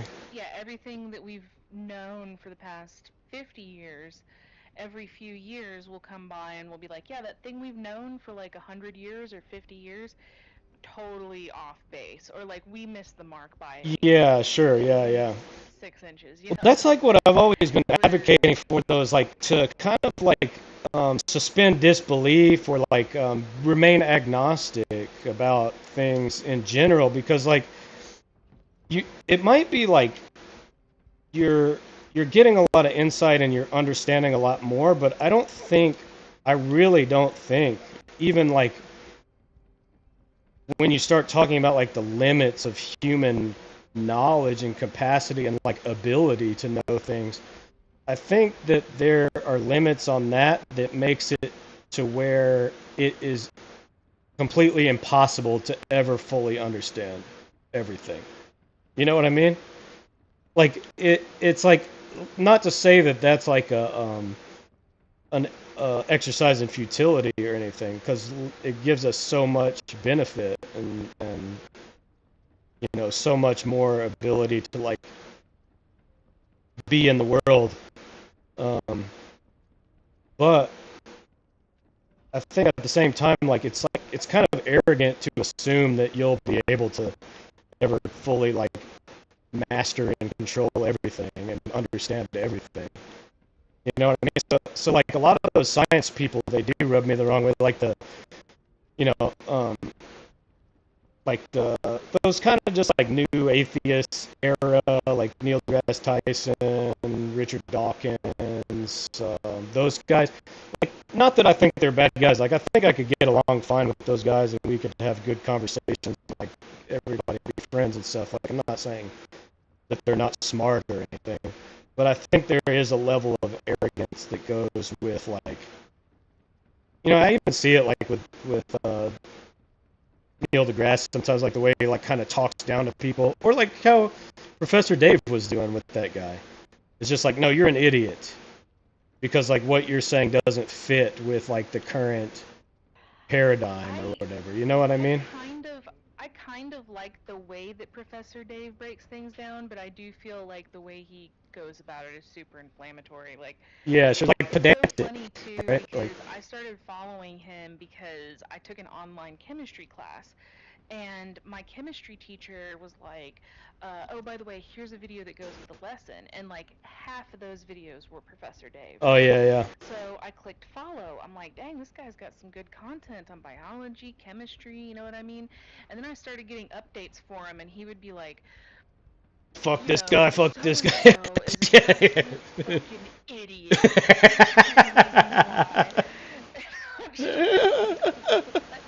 Yeah, that's basically what he did to my homeboy. He fucking did a takedown video of him because he didn't really even understand he didn't even address what the guy was actually saying.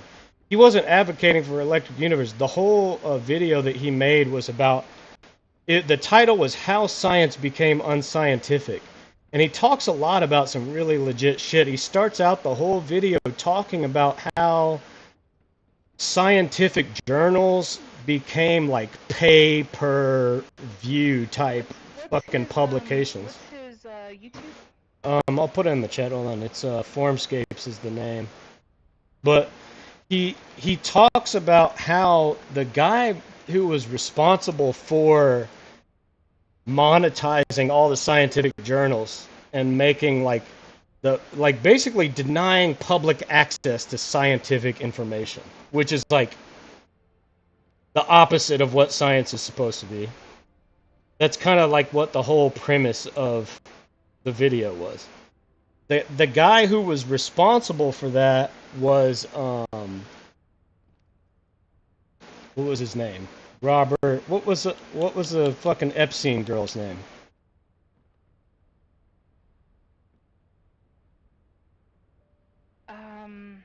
Ghislaine Maxwell. Robert Maxwell. Her father was like a British business like con man, like a Trump type guy. And he is the one who did that as like a business endeavor. He is the one who like changed scientific journals into being what they are. And to like there were a lot of people fighting for stuff like that, even with like the internet, like internet access to that stuff. I even have a plugin on my browser called Unpaywall Me that will like find free versions of scientific journals if they're available for you. And there's some others, you know, like Sci-Hub and PubMed and like places where you can sometimes find free shit. That's what it does. It basically searches all that stuff. It looks for free ones. But I don't know, he starts off with that, but then he's just kind of goes like into the whole like way of thinking of some of what we were just talking about, where it's become very like dogmatic, where it's like you have to think with this worldview, this like scientific reductionist, like physical materialist worldview, or else you're not a real scientist. And that doesn't like leave space for people like Rupert Sheldrake and Electric Universe and that kind of stuff. And then of course, Professor Dave came and like basically made the example of what exactly he was talking about by saying like, "Oh, you're fucking just an idiot, and here's 10 reasons why." But yeah. Well, the electric universe is false, and it is Yeah, sure. by creationists and people who Yeah, are yeah. very anti-science. I got caught up in it for a little while. I really liked this guy, Suspicious Observers. Yeah, I think he's probably like the main one, right? Well, I don't Like know. as far as He's one of the popularity main on ones. YouTube. And then he like does a lot with like the Thunderbolts project, and Mm-hmm. he's like very religious, you know. And I actually met him. He Uh-huh. did this thing called the Mobile Observatory Project, and it came to my town, to the Science Museum in my town, and I met him, and I was like, I'm a big fan. I was a big fan at the time. And then later on, I started kind of seeing that he was kind of like pushing some Yeah, like fringe conspiracy weird shit, stuff. yeah. Like the COVID thing came around, you started pushing like anti-vaccine stuff, and Yeah. you know, like masks don't work, and I was like, and then I started digging a little bit deeper into it, and then I'm like, oh yeah, this is just like, you know, he uses like the National Weather Service, and he like watches the sun, and so it's like cool because he like does these little. Have you ever seen his channel? No, but I definitely know the guy you're talking about. Like I've heard other people talk about him before, and I've heard Oh, of him. thanks, babe.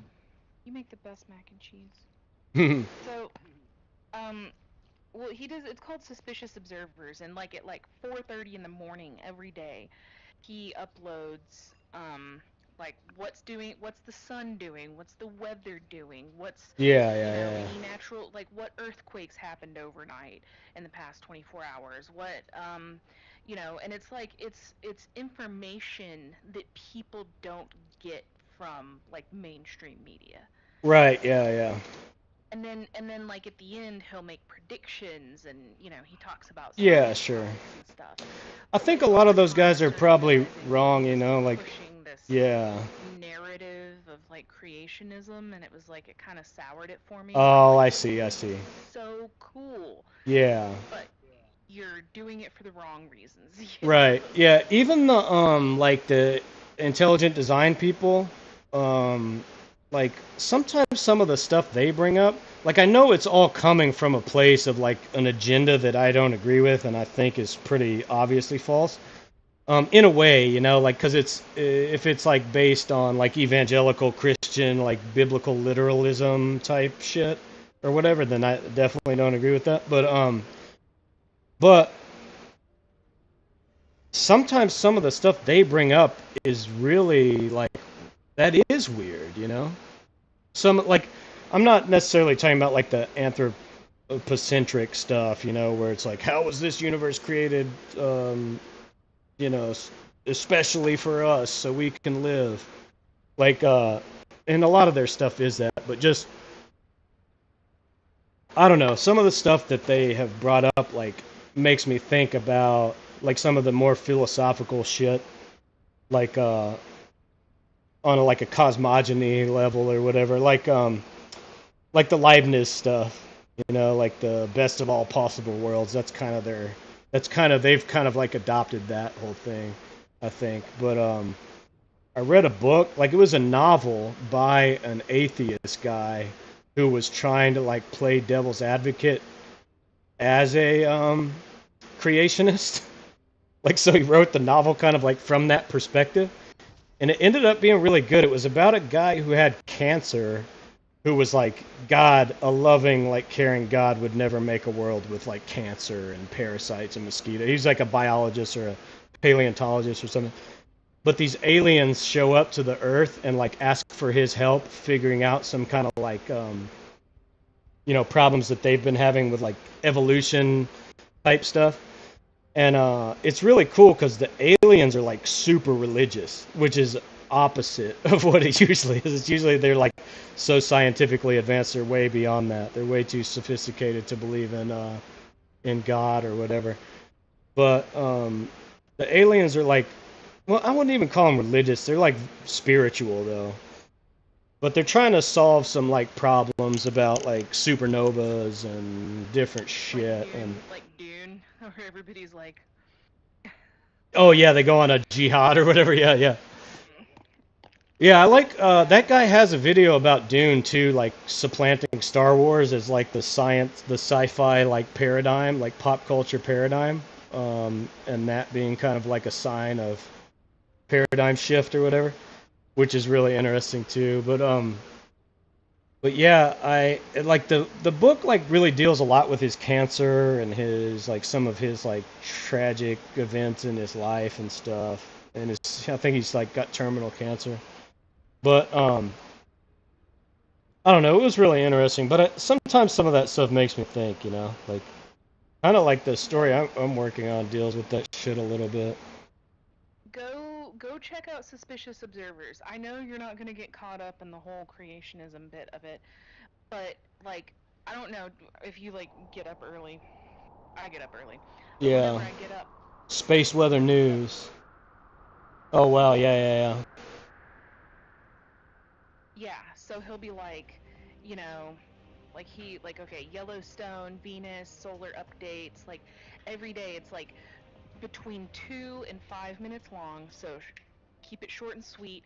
He goes over. He's like, this is what Yeah, the I sun's see. Yeah. doing, the weather, earthquakes, major events, and like hardly any politics or whatever, science news, and then Yeah. sometimes he like releases some like longer videos that have I a like lot some more of that stuff. philosophical stuff in it. You know, like Graham Hancock, for instance, and Randall Carlson. I mean, they're definitely not like creationist. Like, at least as far as I know, I don't think they are. I think Randall Carlson for sure is more into like sacred geometry and like esoteric shit. Graham Hancock, I'm not sure, but like the science people hate Graham Hancock. I think he's like a charlatan and shit. But I mean, a lot of the shit he brings up is like really interesting, and I'm not saying I agree with like his um, suggestions because I don't even think that he is like. It's funny because Joe Rogan had Michael Shermer on Joe Rogan to debate Graham Hancock because he had Hancock and Michael Shermer was like texting him. Like what an asshole while they were doing the show, like saying that guy's an idiot. And then he brought Michael Shermer on, which Michael Shermer is just like an atheist. Like he's just famous for that, really. He's not like a scientist or anything. I mean, he's a science advocate, but anyways, like they end up debating, and it's funny because in a way, like the skeptic people, they're supposed to be like against dogmatism and like blind adherence to a certain like worldview or faith or whatever. And I think like Graham Hancock, they don't necessarily like, believe everything they're suggesting. I think they're making suggestions on like what alternatives possibly could be. And maybe like they have some affinity for like certain, you know, suggestions or whatever, but I think that they're willing to remain agnostic, whereas like the skeptical people will just be like, no, you're wrong. That's fucking wrong. So in a way, like these champions of like skepticism and supposed opponents of dogmatism are being more dogmatic than the people who are willing to like consider supposedly unscientific alternatives. And there's a lot of that shit. Like here in San Diego, they found some like mastodon bones that were like 12,000 years old that showed evidence of being like having the bone marrow taken out by humans. And that like totally goes against the whole it's crazy because probably like what you were saying about neuroscience is over the last like 10 or 20 years there's been so much shit in geology that has come out that is like challenged the whole shit that we learned when we were in school about like the Bering Strait migration and the Clovis first, like the Clovis culture being the first culture to exist in the Americas. There's so much evidence coming out that humans were in the Americas for a lot longer than they originally thought. And that's the kind of shit that Graham Hancock has been talking about since like the 80s. You know, so like And dude, like, is someone who's like taking science classes with like books that were written in the past couple of years, textbooks are getting to be a lot more cautious. yeah, about yeah. stuff, right? 'Cause As they're they having to, should, I like, think. Yeah. science is doing so much doubling back now. So So they're like, from what we understand so far, and then there's like a little quip like on the side, like a little side note, like, what will we discover whenever we, perfect this one method of, carbon dating or whatever? And I it's think that's better. like, okay, That's so much yeah, so they're better. like, Hmm. so we're like, this is how we understand this right now with the technology that we have. But so I think that science is like kind of taking notice and like the Yeah. new science education. Now that's college level science. Sure, Elementary level yeah. science is still very bare bones. Actually, a little bit disappointed in elementary level science. They have added like the oil fossil fuels that humans are doing with the fossil fuels to the carbon cycle, like it's a natural thing, right? They're like, Oh, yeah. the trees, die and put the carbon into the ground So we can it's good. use it. Yeah, it's crazy. Yeah, like a lot of that. Yeah. I mean, the evangelical lobby is so fucking crazy strong here in this country, and I think like to the credit of like the atheist science people, they've been really that's been like their main opponents, like politically, I guess, is they're trying to shut down a lot of that because that's big in like Texas where I'm from. They had all that shit with the textbooks where it's like you have to take Thomas Jefferson out of history because he advocated for separation of church and state, and we don't want to teach kids about that because we want this to be a Christian nation. So like they've been working that shit for fucking forever, and I think like that shit bleeds a lot into like the elementary and like junior high school textbooks and everything because some of those textbook companies they won't like because they want to save money, and Texas is such a big client, like buyer of theirs, like that they'll make textbooks for Texas and then they'll sell them to other states also. They're not going to make like special ones just for New Mexico or something, because they don't buy enough. They don't buy as many as Texas, so New Mexico gets whatever textbooks Texas gets, and the Texas school board gets what they want because if not, they're going to go to somebody else. There's like a lot of money bullshit that goes into it with those like religious lobbies. So yeah, they fucking suck. Yeah, and that's like Go run something mindless while we're talking? yeah. Yeah, Dude, I have actually been working in education for like almost 3 years now. Like it's only really been like a year and a half. Mhm. Yeah, it's only like been a year and a half. But this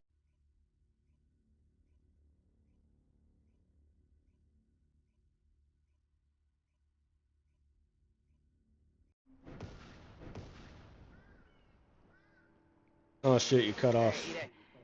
Yeah, so in the past I did some substitute teaching, but like recently I've actually been like long-term subbing and I've been like way more involved in the school system and I can tell you, man, it's nuts out there. Yeah, it's rough. My brother's wife, my sister-in-law, she's been a elementary school teacher for probably like 20 years now.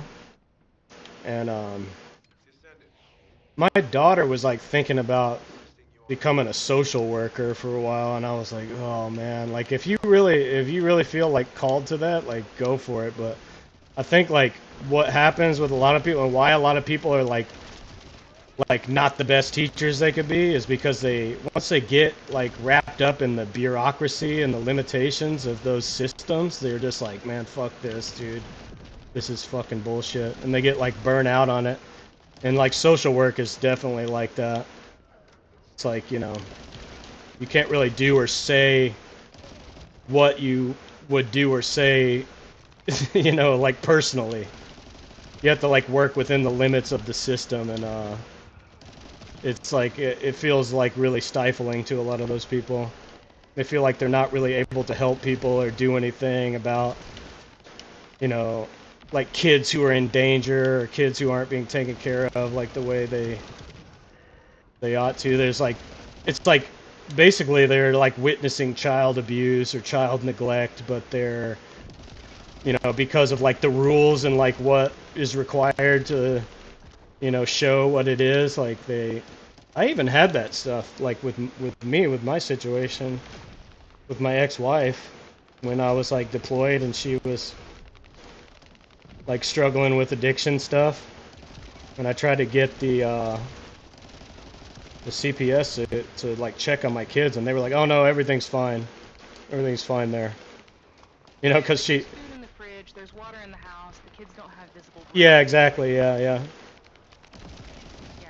Well, I mean, but that also does protect some people from harassment. Yeah, exactly. Yeah, yeah. You don't want like wrongful imprisonment or, you know, like racist shit or whatever. Yeah. You see like the really horrific cases of like the kids dying, like it's like obvious that CPS like overlooked a lot of stuff, you know. So.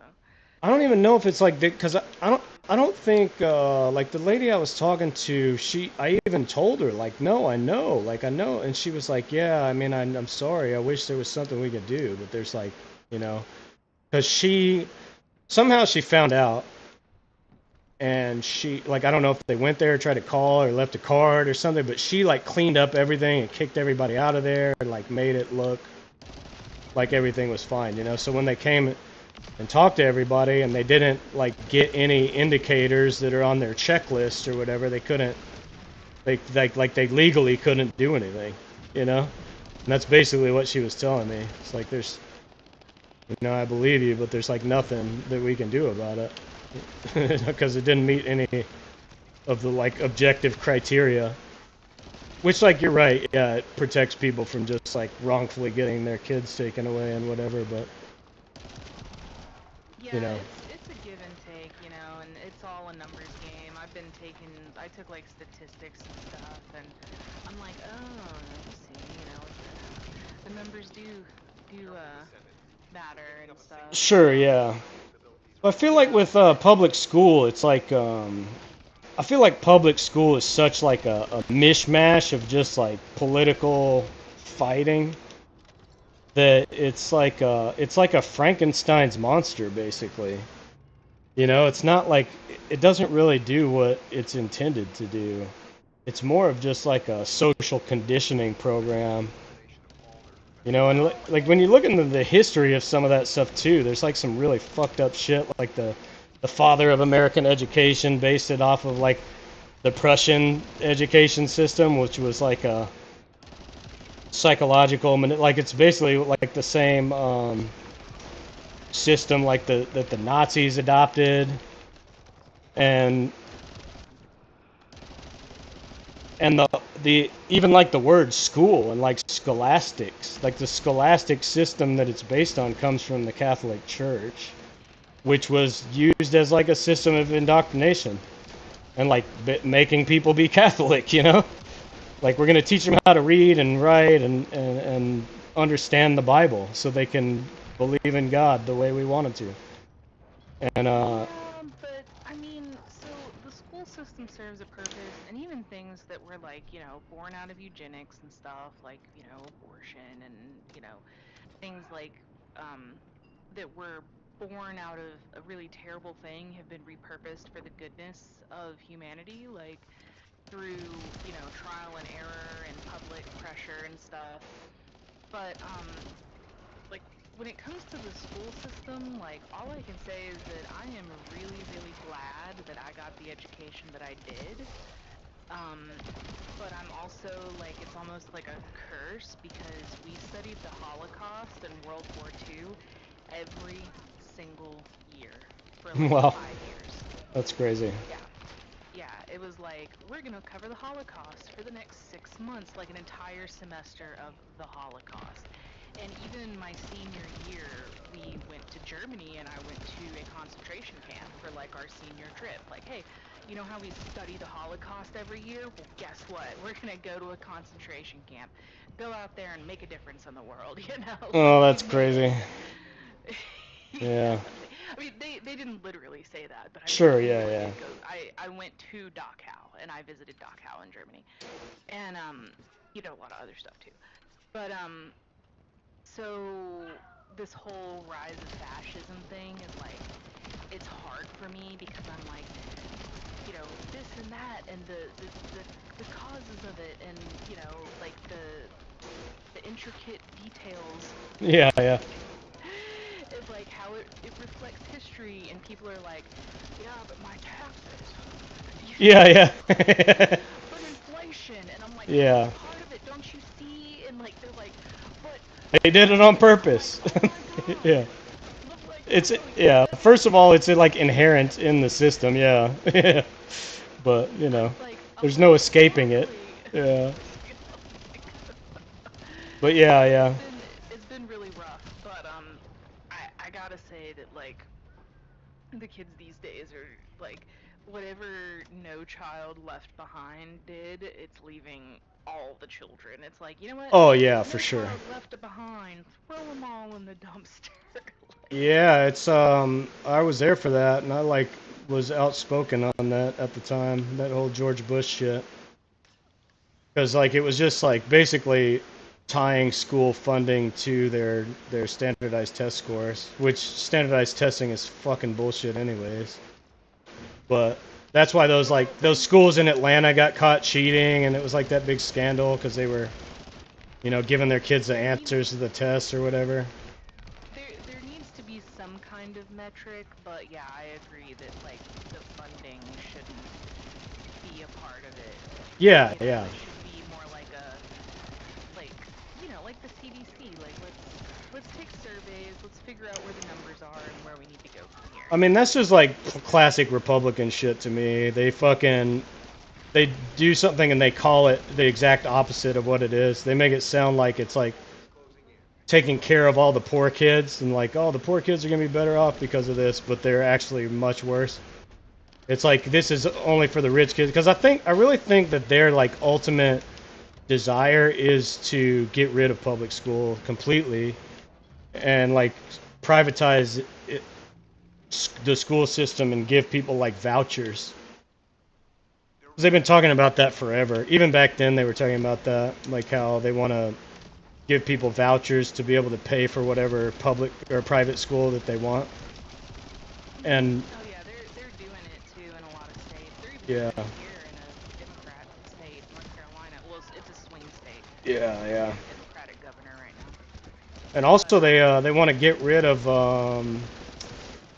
basically like Newt Gingrich when he was running, his platform was basically to get rid of child labor laws, to where like if your family's poor and your kid needs to work to like help you get out of poverty, they can do that instead of going to school. Like, you know, it's like, dude, you want to make this into like a fucking like Pakistan where kids are fucking like 6-year-olds are sewing up soccer balls to pay off their parents' like indentured servitude. It's like, I don't know, it's insane. Like, they just want to widen the gap, basically, it seems like. But they know, like I refuse to believe that somebody like Newt Gingrich doesn't fully know the consequences of that. But they want to like paint a picture for all the like people that they've been dismantling education for, that it's gonna somehow benefit them. You know what I mean? It's like it's so like just devious. Or at least not harm them, right? Like you wouldn't put your kids into slavery, so this, you know, it's not gonna harm you. You know what I mean? Yeah. And that's kind of like where a lot of those policies get like looked over, Yeah. you know, by the public, where people are like, oh, this doesn't apply to me, like the abortion thing. They're like, oh, well, I'm never gonna have an abortion. But then, you know, your super evangelical self is like in a hospital parking lot at 2 in the morning having a miscarriage, and the doctors are like, I don't want to get sued. Yeah. You know, and you're like, you got sepsis and you're dying, you know, and you're like, Or your like Republican senator is paying for his mistress to have like a backdoor, like closed door fucking private abortion by a doctor, you know, that nobody knows about. Well, you're not allowed to because you're poor. Fucking, it's crazy, dude, that like one of my favorite ones of recent history was Jeff Bezos going to space and then like coming back and saying like, you know, I was like, I wanted to have that moment that everybody has when they go up and see the Earth, which he didn't even really go all the way into space, but you know, you look down on the Earth and you realize how beautiful it is, and you got to protect the Earth. And I had that moment, like, we got to protect our Earth, and that's why I think we should start outsourcing all heavy industry to outer space. I was like, dude, are you serious?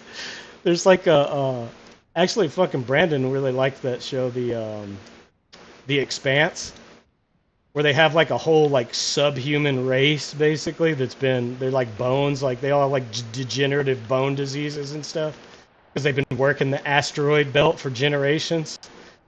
It's like dude, that's really what you have a show about that on Amazon Prime that you're like you want to make that a reality, dude. Like, like that's exactly what you're talking about right now. You want to create a whole like subclass. I don't know, man. Like, I'd rather, you know, we farm the asteroids than do strip mining and shit, you know. But Yeah, for sure, but I mean, you want to like pay people to go fucking live in space and create like a whole like working class of people who live in space and exist in space. That's like super fucked up. I mean, maybe you could do it with robots or something, but you probably need to solve like the like systemic economic problems in the first place that are like creating all that shit. yeah, Like I really like deforestation Joss and Whedon, which Joss Whedon himself is a problematic character. But the Joss Whedon universe, I don't know if you ever watched like Firefly or like Serenity. oh yeah. Yeah, and I knew I recognized that guy because I'm a sci-fi fan.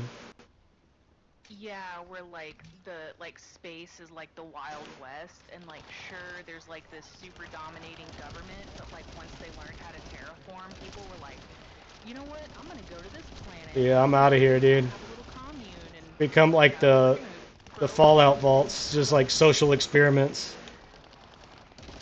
Yeah, and then Yeah. there's that planet Miranda where they're like, we're gonna make everybody happy, and everybody dies and like Yeah, goes yeah. crazy, and it's like this dead planet, and they're like, don't go here, you know. Yeah. They like Buddhist monk to themselves out of existence. Yeah. Oh nice, I just hit level 40. Hmm? I just hit max level on this girl. We'll get to that. I'm just leveling these guns, dude. Leveling Yeah, guns same. is The guns take so forever. in this game. It is like Warframe though, where if you unequip stuff, like it puts more XP into the, you know, like if you don't bring a secondary. Yeah, I was wondering if it was like that. Yeah, I noticed that the other day. I was trying to fuck around with it.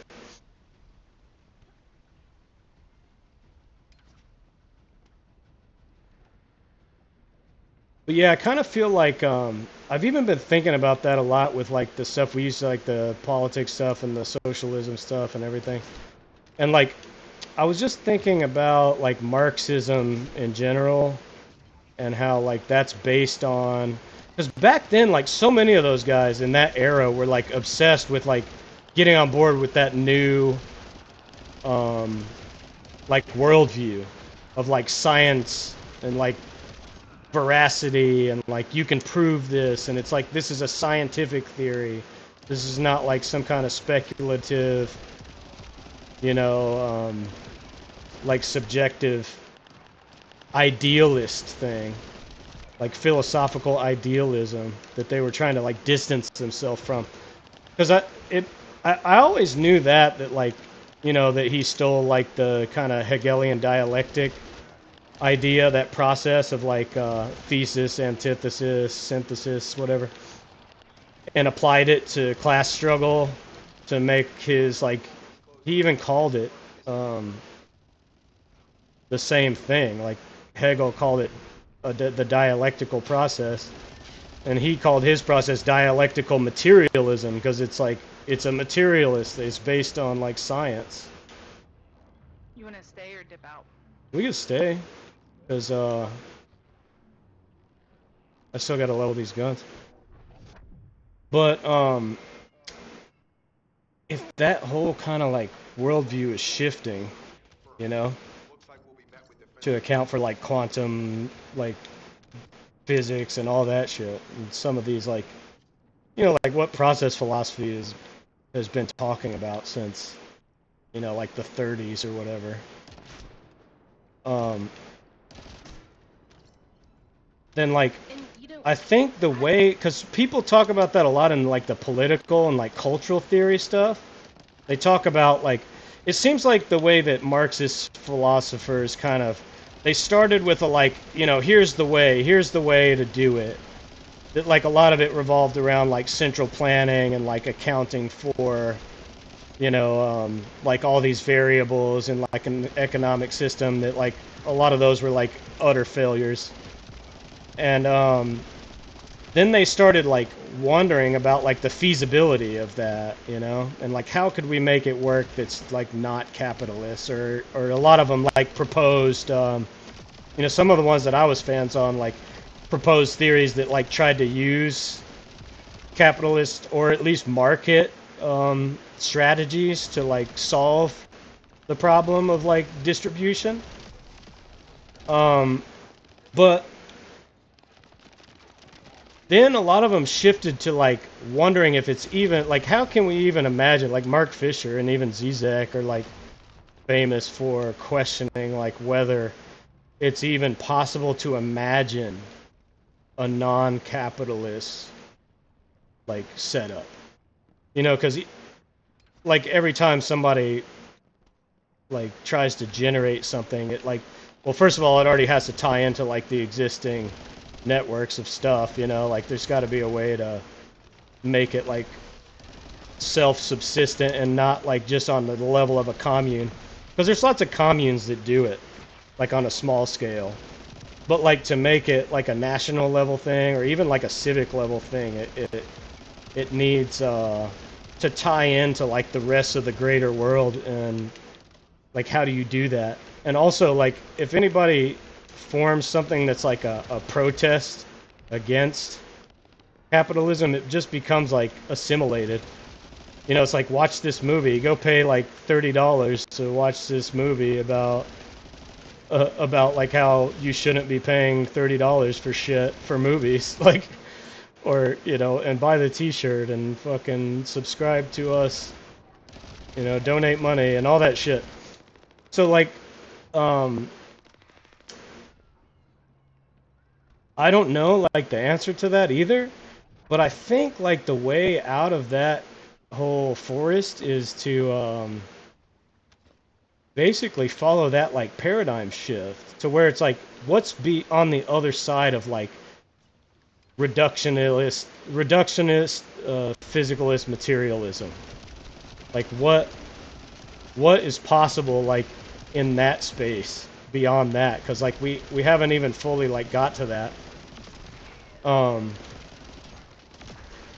it's crazy because there's another guy that Formscapes guy talks a lot about, but that I read his book and that like I really got into was a philosopher named Gene Gebser, who kind of like traces like the evolution and the emergence even of human consciousness. Like, have you ever heard of the bicameral mind? No.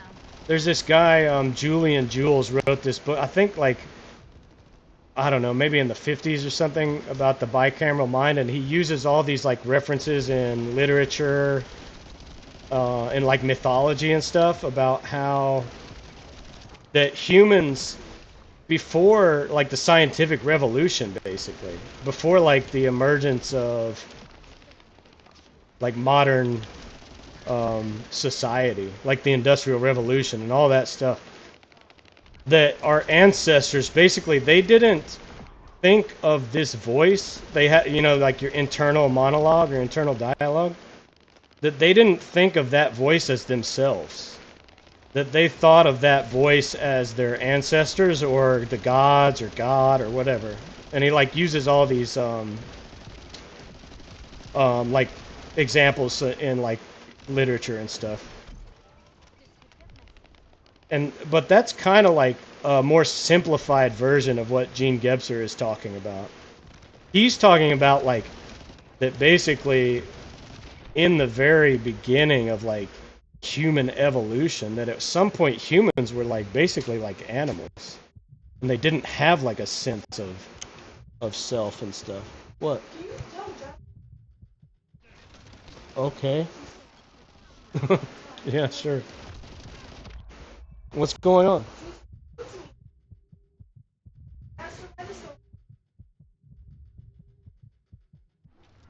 I don't know. Just leave her alone, dude. She's been sleeping all day. I don't know if she's not feeling well or what. Just try to steer clear of her for now.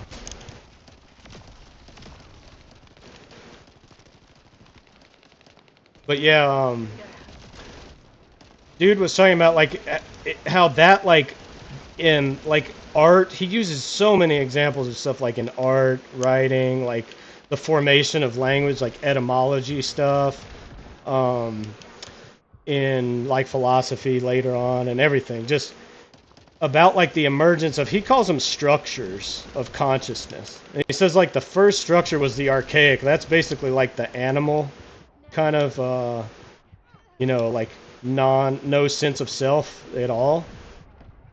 And the next one that emerged, he calls it the magical, like magical thinking, which is like it's like deeply tied to like religion and spirituality, but like more of like animism, you know? And like how that gave way to what he calls the mythical structure. And then that gave way to what he says we're in now, is he calls it the mental structure, which started like really with philosophy and everything. But he says that he says that there was another one like starting to emerge back when he was writing. I think he wrote that book like in the 40s, which he called it the integral structure, which he said that's like just barely starting to take shape. And it's like you know, people still go through those like cycles. Like you're basically born into like an archaic consciousness, and then your consciousness, like in your young childhood, your very young childhood, develops into like magical consciousness, and then mythical, and then mental. And it's kind of like these states of like development of maturity, kind of, you know. Like advanced Piaget. Yeah, or like Maslow or something, whatever. Like Gebser doesn't really, he doesn't really go that much into that. There's other people who do like the spiral dynamics and all that stuff. I think goes way into that, but because I think that was I think Gebser was writing before that. I don't know when Piaget was, or maybe he was like a contemporary. I'm not sure, but Piaget was big in like the Cold War era, like the Soviet era. Yeah, so that was after. Piaget and Maslow had like, because remember Piaget was very like, yeah, male-centric and all that. Humans would like, children would develop like this regardless. Like this is how children develop. It's in their genetics. It's in their Sure. Yeah. This is how they develop. And then Maslow was like, you know, children learn and socialize, and because of the way that we socialize, this is how we develop, and you know, and so they were kind of like at odds with each other. And then like, but Piaget, you know, being a Western scientist, really took over the thought processes of like of psychology, yeah, like Western, yeah. Developmental theory, and so the dominant, you know, the like psychological theories all had that brutal individualism. Yeah. Well, that's actually what he talks about a lot, which like was really mind-blowing to me. Was he was talking about Gebser in the 40s or whatever, was talking about how this culmination of this shift to like basically to ego perspective was like demonstrated in art by Da Vinci, and like that was, he was like the, you know, the ultimate perspectival artist. Like he's mastered perspectivism, because these artists were working so hard on that forever, like a bunch of them. They were like writing treatises about it, about like how to like used mathematics and stuff to like paint in a way that looks like you're looking at it from your perspective, you know, and to frame like how he framed the Mona Lisa to be able to like look like she's looking at you or whatever, which was like a huge innovation. But oh, it's gonna cut us off. Pause.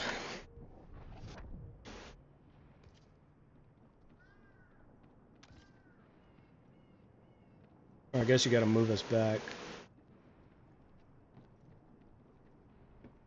so it doesn't kick me out of the party.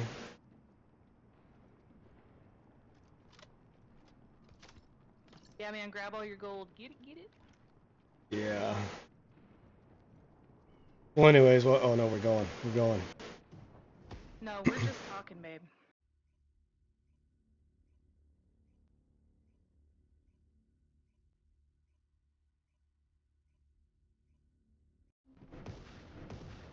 Okay, we're back. Yeah.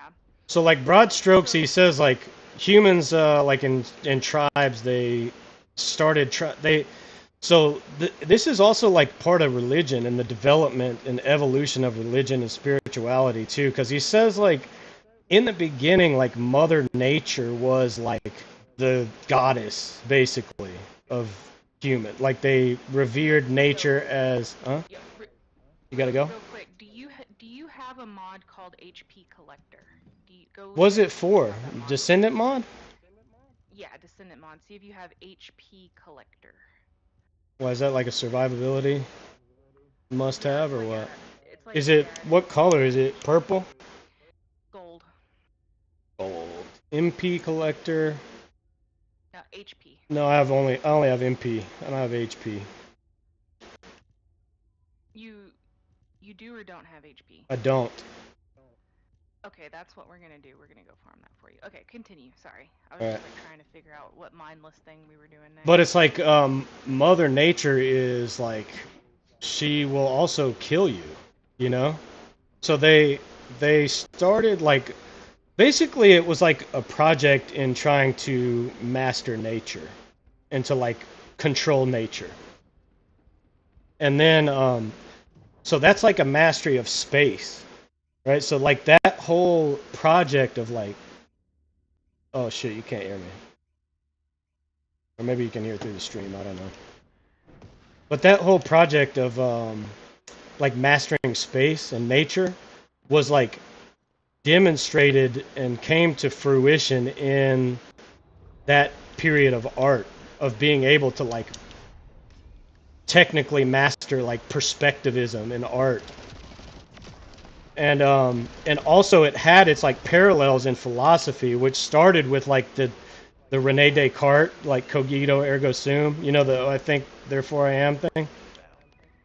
Because he basically starts with like an extreme skepticism, which I mean, it seems like if you don't really think about it, it seems like a good starting point where you're like, you know, I can doubt everything, but the place that he arrives at is like, the only thing I know for sure is that I exist because I'm having thoughts, and the thoughts have to be coming from me, right? So that starting point is extreme egoism. You know what I mean? Yeah. So like he's. And I think that like part of the reason that we have such a huge split in like political and like economic philosophy and stuff, you know, you have like the capitalists versus the communists and stuff. It really, I don't know if it's if that split happened because people have different thinking about like individualism versus, you know, community, but I know for sure that it definitely has evolved like to like perpetuate those ideals, right? Sure, yeah. I don't know if the capitalist happened because people really feel strongly about individualism, or if like the capitalists just like allowed the individualists to thrive so they got stronger. You know what I mean? Like I don't know which Yeah. that is. I think it's really hard to tell. I think there's like different levels of it, because it's like you know, like the way that the spiral dynamics guy describes like the evolution, because his is kind of like the Maslow thing, and the, I mean, maybe like Piaget, I don't know, but like it's more advanced, it's more sophisticated for sure. What he's saying is that people, kids, and then humans in general, whatever, as they develop, like maturity wise and like emotionally, they tend to like fluctuate back and forth from a focus on other people to back to themselves, and like go back and forth. So like they're, what like the integral theory people who are trying to like basically apply spiral dynamics to societies and to humanity as a whole, they're saying that like cultures kind of like develop through these phases, and that's kind of like why, for example, like the United States wasn't able to just go to Afghanistan and make democracy work over there, because they haven't gone through like these phases, and that like there's a tendency up to a certain level to look at people who are like in different developmental phases as being like developmentally inferior to you, like they're subhuman or something, or they're not as smart. Um, to look at people that way, but that really like the big kind of phase shift or the big breakthrough comes when you realize that everyone has to go through these certain phases. You can't just like skip to where you're at or to where somebody else is at. So like a very like they call them memes, you know, like in the more in the sense of like the Richard Dawkins who originally coined the idea of meme, than like the internet culture understanding of it, where it's just like an idea that persists over time. But they call them memes, and they color code them.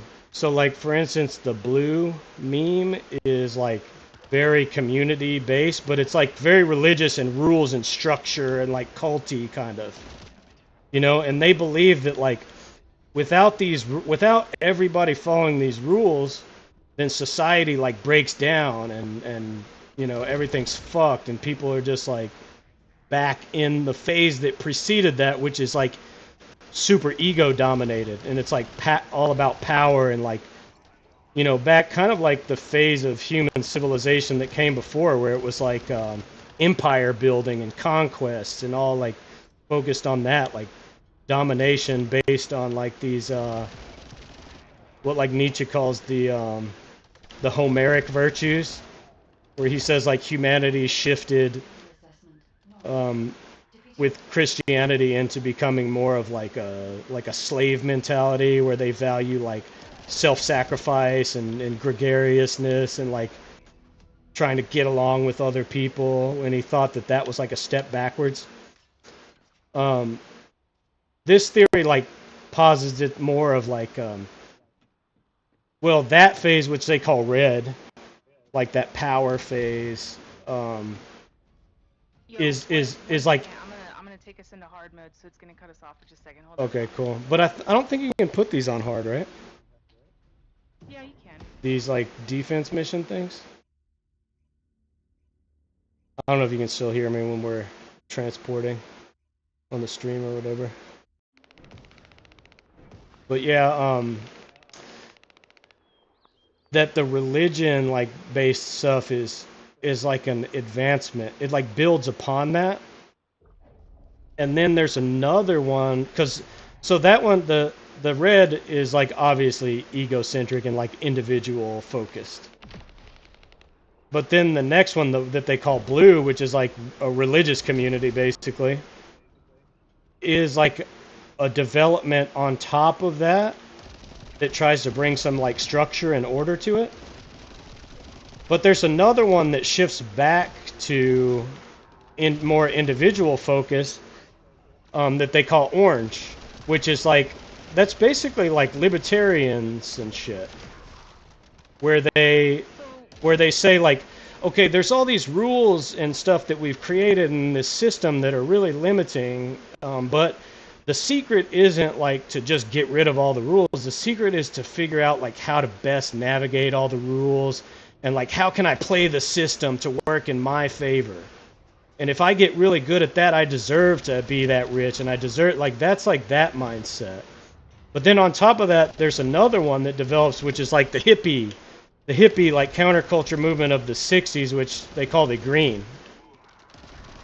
And the green is like all about like equality and egalitarianism and that kind of shit.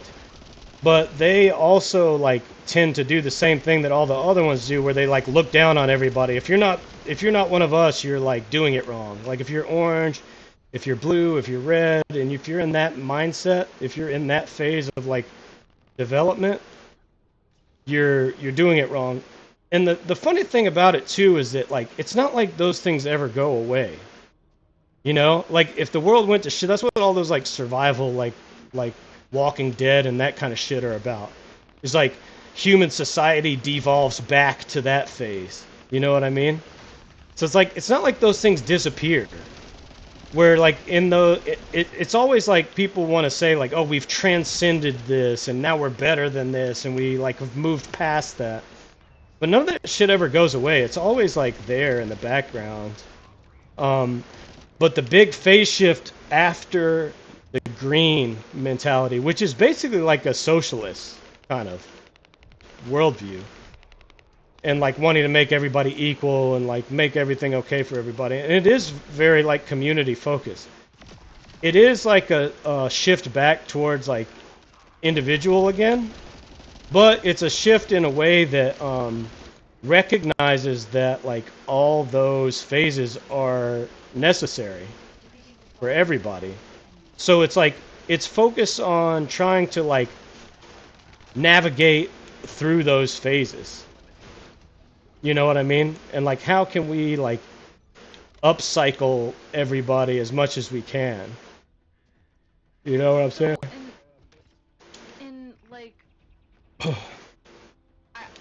something whenever I was studying Maslow, because I took a developmental psychology class, I had to take it for nursing, Mm-hmm. and we absolutely like really dug into Piaget, and Maslow was kind of like a side note, but I went pretty deep Sure, into yeah, yeah. Maslow because his work was cut short because he died. Right? I don't know if you knew that. Yeah, yeah. But like, so Maslow never really got to see, like, he never got to Yeah, the like, conclusion mm-hmm. of his work, right? He observed things and he wrote about them, and he never really like drew a solid conclusion. But then like the Soviets kind of ran with his work of like a collectivist sort of like philosophy of Right, like, yeah, yeah, yeah. you know, where they were like, look, our survival depends on each other, so it's selfish to be a community because we will not survive unless we are a strong community. And that's Unless kind for of what? like where the Oh shit, that guy blasted me. That guy point blank blasted me. Unless for what? like we don't survive as individuals unless we have a strong community. Yeah, yeah, yeah. Yeah, and I think the opposite is also true, you know? Like, we don't survive as a community unless we're strong as individuals. Yeah. Yep. So here's something I'm gonna ask you. If you're thinking about like reviving the politics stream, Mm-hmm. how do we take what we know about philosophy and these phases and these different like mindsets and use that knowledge to help people, like, basically to help stave off fascism for now? Yeah, yeah. How do we, I mean, I don't how do know. we I do think, that? I think like, I don't really know. I mean, it's a great question. I should ask ChatGPT. Fucking, um, because I've thought about it a lot. Because it's like, I feel like in a way it's kind of like how Wait, did we get this mod? Hold on. Nope, just a bunch of reactors.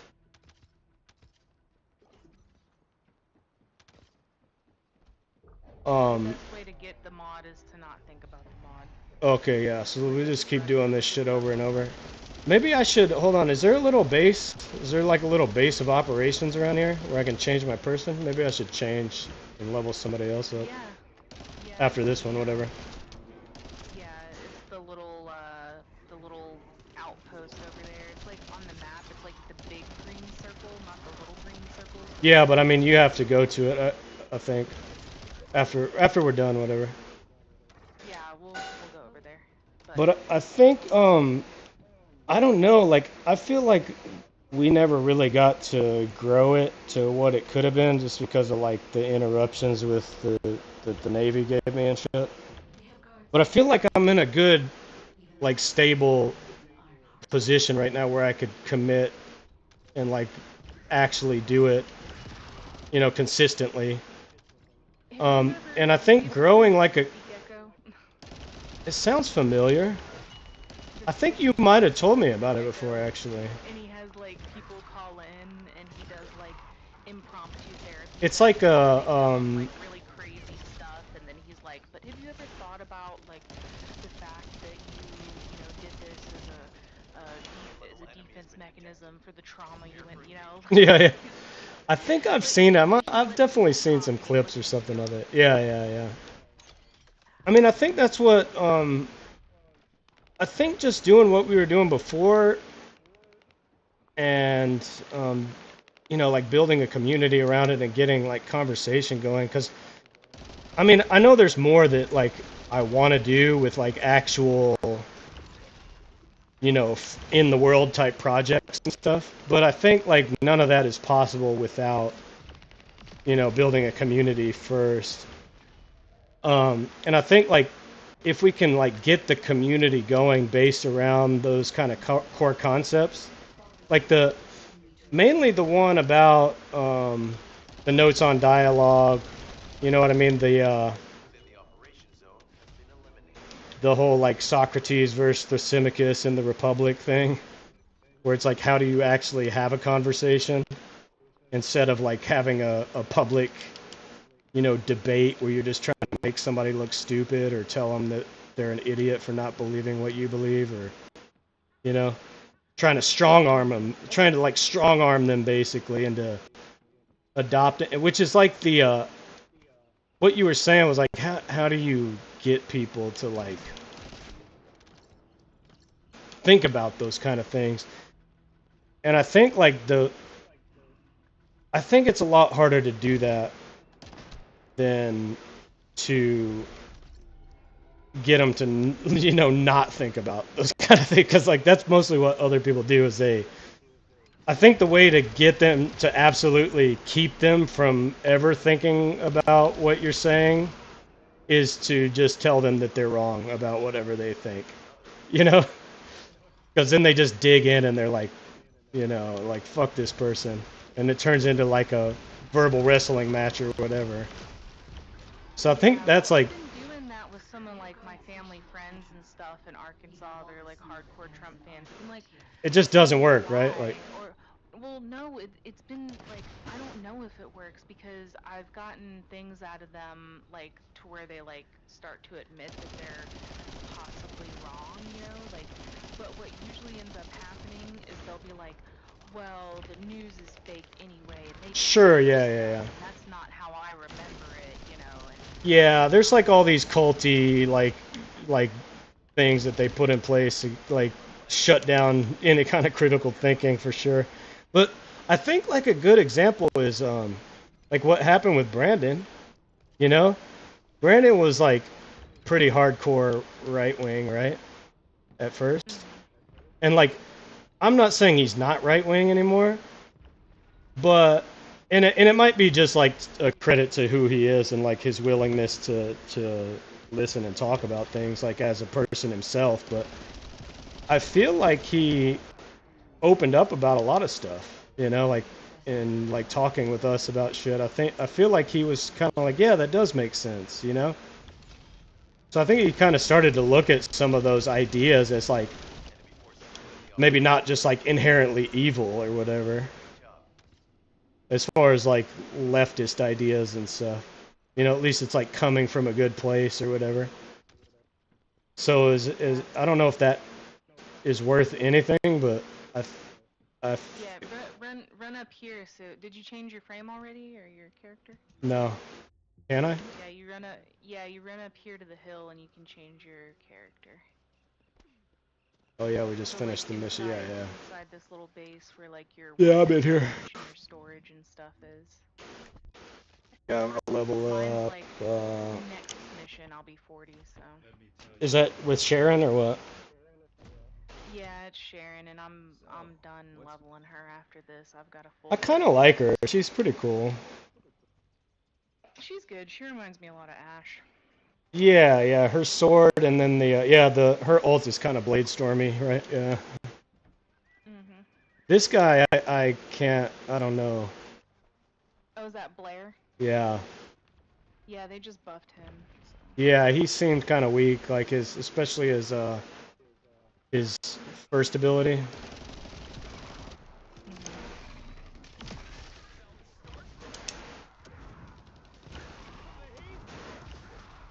They have guards stationed at the entrance. Even the Vulgus know that there is an Ironheart here. But yeah, I also kind of think like part of it lately I've been thinking part of it also is like I want to like just for myself like kind of let go of some of the leftist stuff, like not in the way where I'm like, you know, I don't advocate for, you know, like everybody being okay and figuring out a system that works better for everybody and that, but more as like just, you know, the framework, like the philosophical ideological framework and the, you know, all that, because like I was saying earlier, I feel like a lot of that stuff is rooted, like the Marxist stuff is definitely rooted in like a physicalist materialist worldview, which I kind of have been moving away from. And I don't know what like that looks like. I think like it has to be created, you know? It's something that hasn't been created yet. And I'm not saying that like I'm smart enough to create something like that or whatever, but you know, that maybe we could explore that, like that's the whole project, is exploring like the creation of that, you know? And like, and it doesn't even matter if you're like leftist or right wing or whatever, because that stuff is all like, I mean, we could continue to talk about the history of that stuff and where it came from and the, you know, the economics theory stuff and the French Revolution, like these people sat on the right and these people sat on the left and that kind of shit, but I think like one of the things I remember we used to talk about a lot was like the conceptual framework stuff. And I even talked about that a lot in the Navy, like with the leadership stuff, which like that gave me a lot of exposure to Maslow and like motivation theory too. Was like all the leadership philosophy stuff and the kind of, you know, how do you get people to do what you want them to do? And it's crazy because they talk about oh shit, I'm getting fucked up. I need some different mods on this guy. I don't know if I have any defense on him at all. Well, so like I haven't read the Communist Manifesto fully. I've kind of like skimmed it. It's really heavy, dude. But It's not that big though. It's pretty short. Huh? Or maybe you have it backwards. Because Communist Manifesto is like super short and it's like a polemic, like political, like pamphlet. It's really short and easy to read. The Das Kapital is like super heavy and like I haven't read the whole thing either because it's like, you know, very analytical, and like there's a lot of like numbers and economic shit in it. And there's like multiple volumes, so it's like it's heavy, it's dense material that. Yeah, no, you're right. The Das Kapital is the heavy one, but yeah, I guess I have read the Communist Manifesto. Yeah, you probably read it, yeah. But Das Kapital, I read a lot of that too. Sure, yeah, yeah. But I really feel like the whole Marx thing, like, you know, a lot of people look at Marx like the solution, like this guy has all the answers. Exactly, yeah. Like, I see him more as like, okay, he's describing something. He's Right, yeah, an yeah. economist. He's a philosopher. He's, you know, he's telling us about this. And then like the Communist Manifesto is him like, you know, call to action. Like, let's do something. Sure, yeah, yeah, yeah. This is the best idea that I have. But then we've done like, you know, we've tried it quite a bit, and there's been several iterations. None of them are quite what you would want to live in, right? Yeah.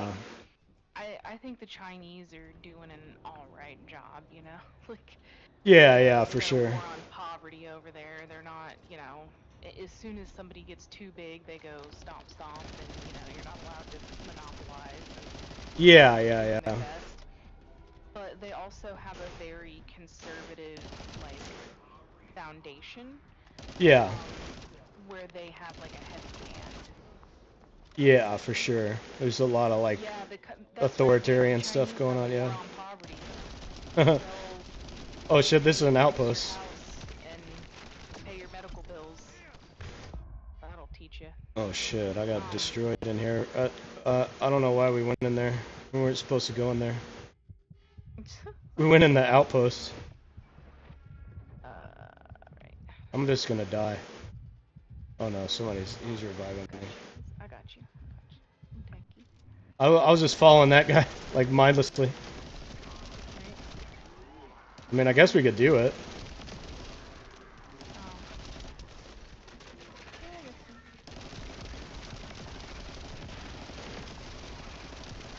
Was there one more?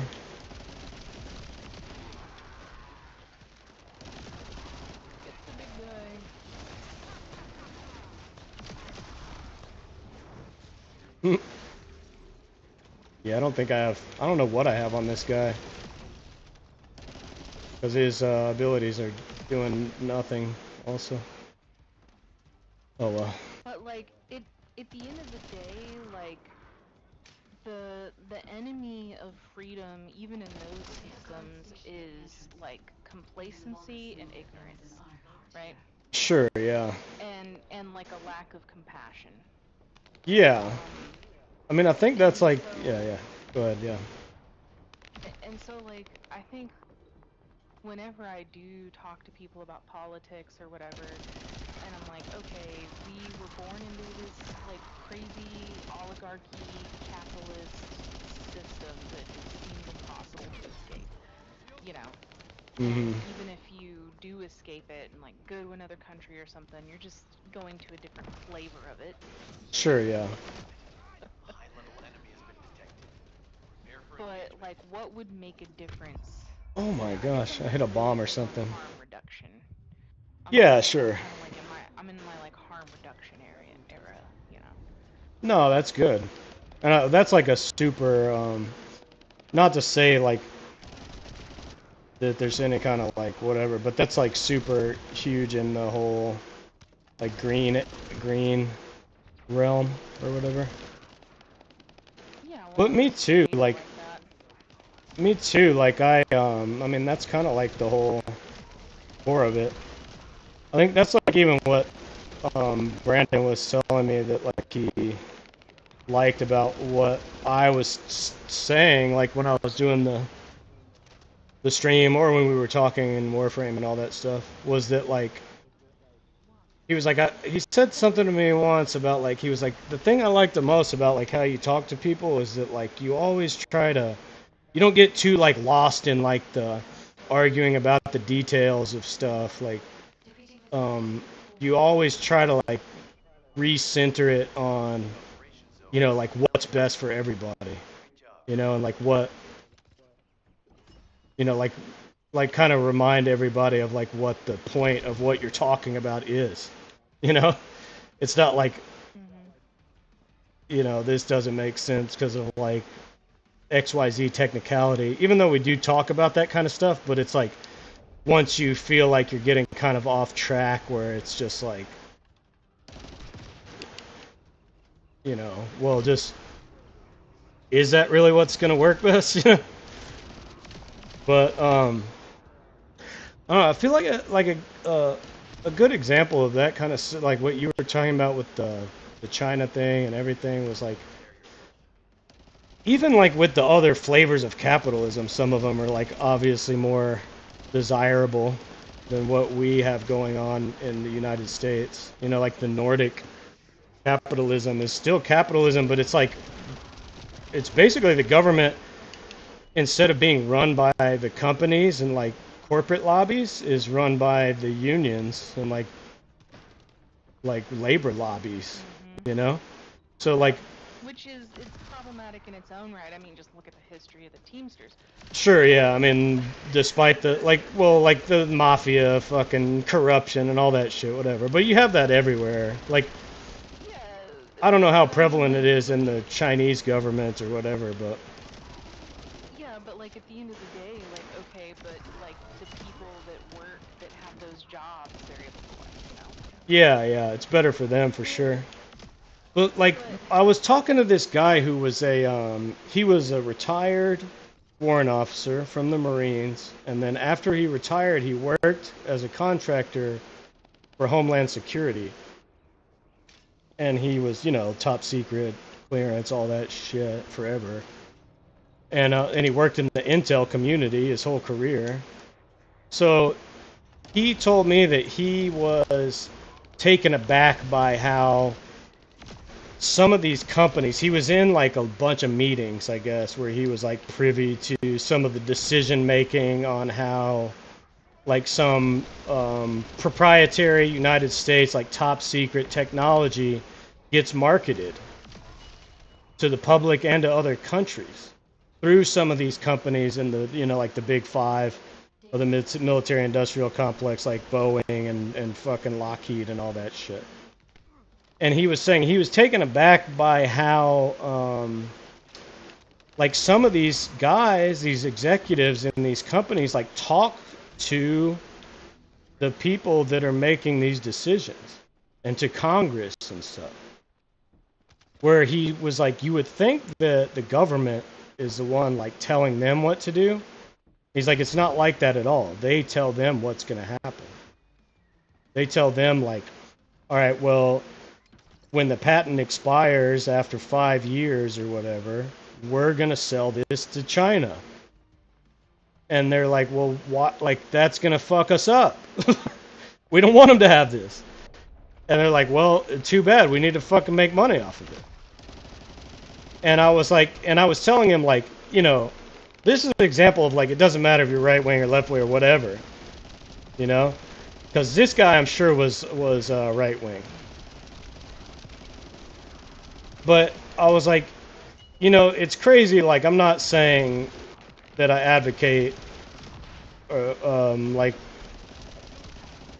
for, like, switching to the way, like, the Chinese are doing things or whatever. I'm just saying, I'm sure that the Chinese government doesn't have that problem.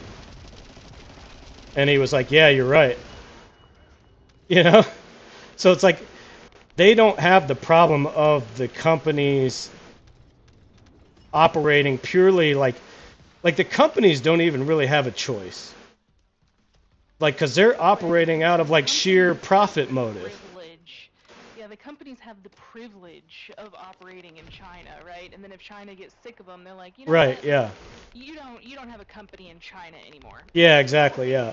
But what I'm saying here is like, yeah, and China has flexed on our companies in the same way too, like with the cotton shit.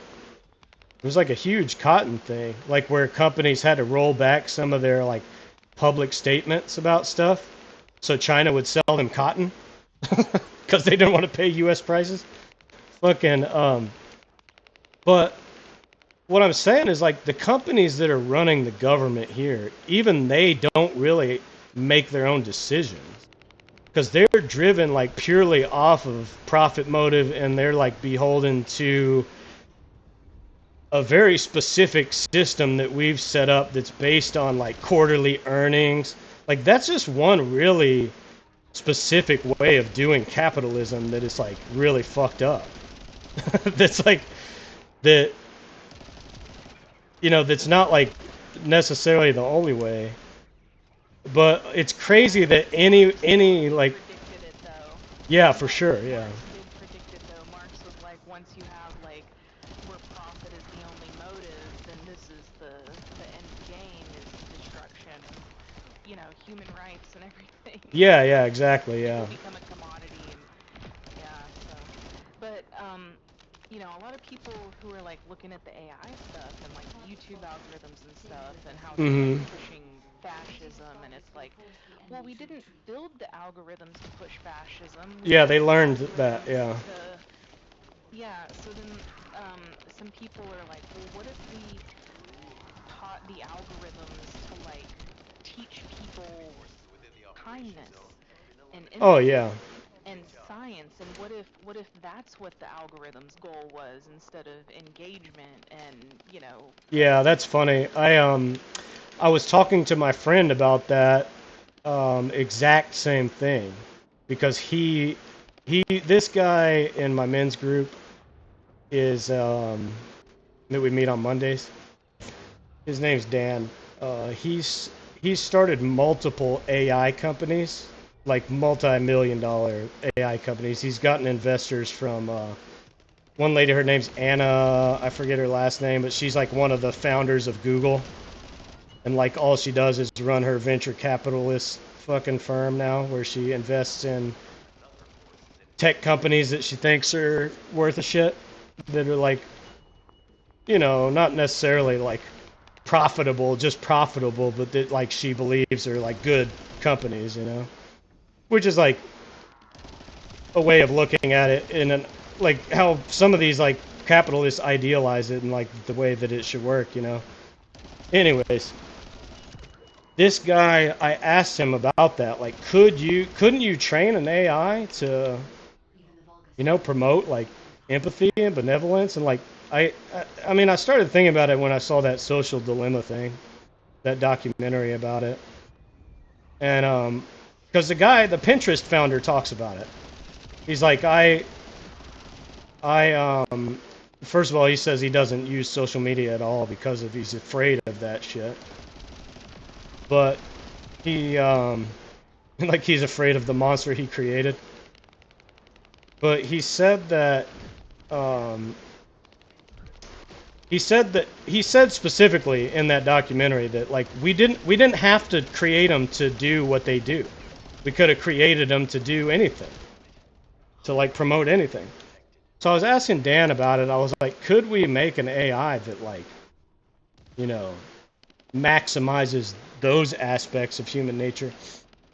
And it's basically the same like Adam Smith problem that he kind of brought up. He was like, yeah, that's really, and this dude is so like not your he's not your average idea of he's well, I mean, yeah, I guess that's whoever's like doing that shit is deciding. Whoever's deciding is deciding. Like whether they get it right or wrong or whatever, they're probably gonna get it wrong no matter what. But Dan, he's like a transcendental meditation, like super like Zen kind of dude. He's not like, and he's like really into like empathy and like generosity and all that shit. But he said like, yeah, that like I'd have to think about that because it'd be.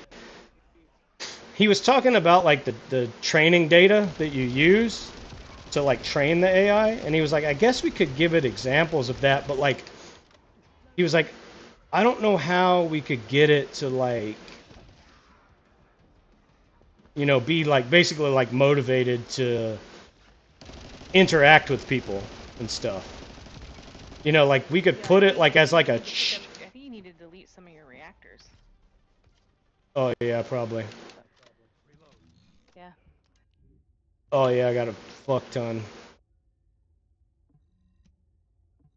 But you know, and then you have the whole like, how do you decide what is good, right? Like, there was a during the pandemic, the United Kingdom used like some kind of algorithm to give people um like like grades, Yeah. right?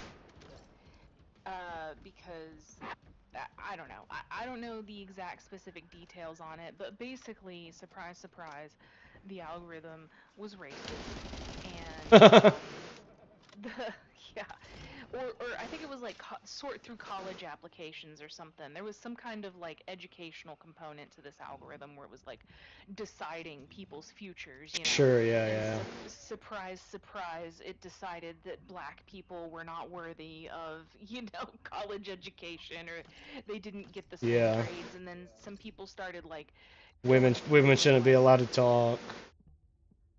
yeah, and then Yeah. some people started going through and like actually going over like the data and being like, wait a minute, this algorithm is racist.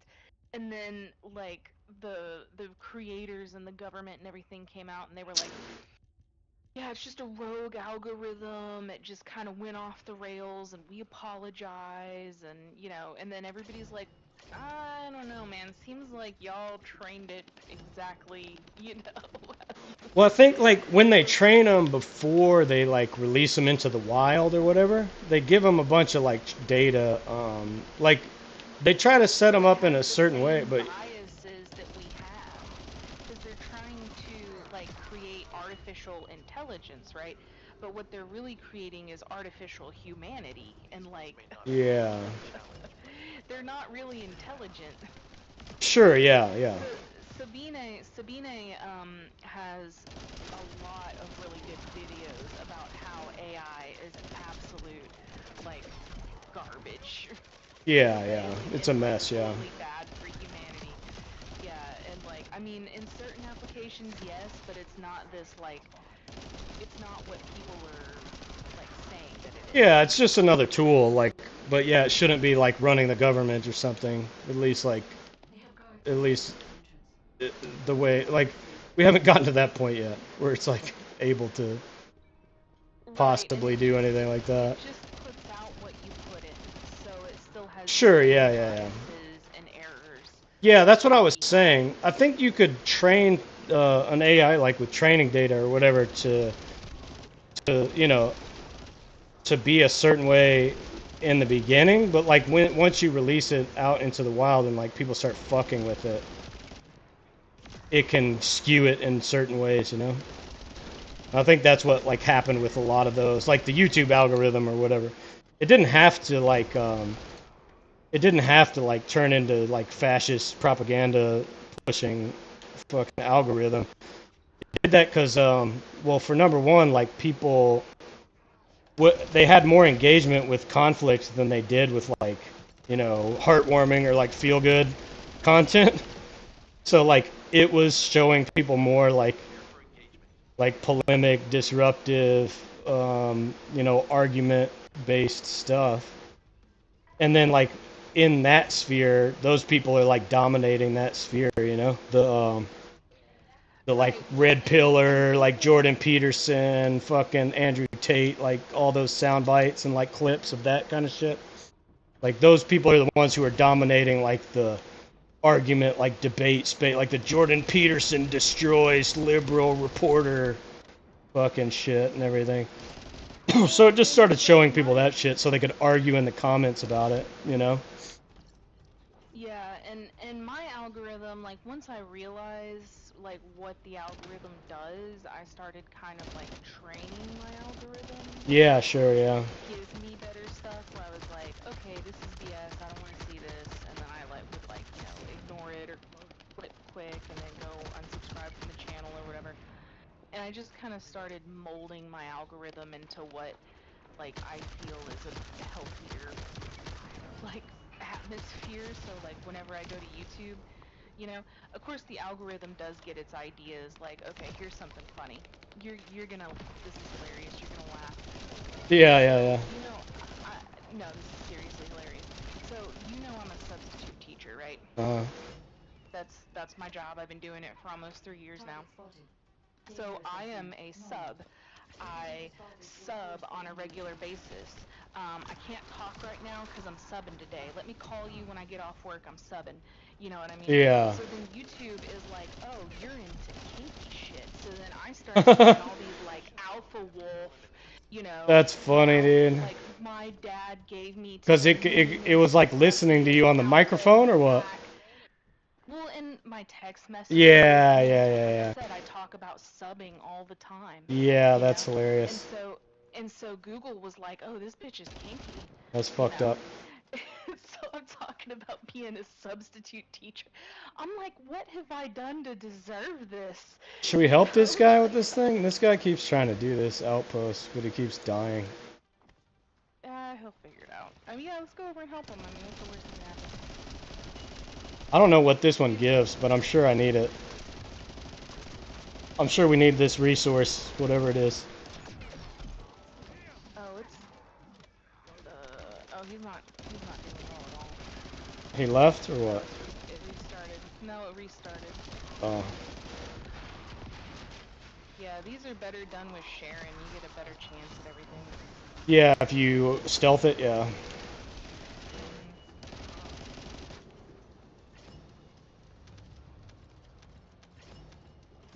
Inorganic biogel. I'm sure we need that. I'm sure we need that to build something. Yeah, the one you really need is from Echo Swamp to build the formas. Yeah, Check the and see if you got that HP collector. macromolecule, whatever. Yeah, check HP and see if you got the HP collector. collector. Nope, But you know, just the not yet. algorithm, like it's this powerful, like it can, you know, manipulate our mind and stuff, but then like at the end of the day, it's really just shooting into the wind. You know what I mean? It's like, oh, she's a sub, so we're gonna give her this, you know, romance novel alpha wolf fucking like That's hilarious. BDSM like fucking content, you know? That's crazy. And I'm like, no, I'm a substitute teacher. That's what I'm subbing. Yeah, Substitute teacher. Yeah. The almighty algorithm. that's wild.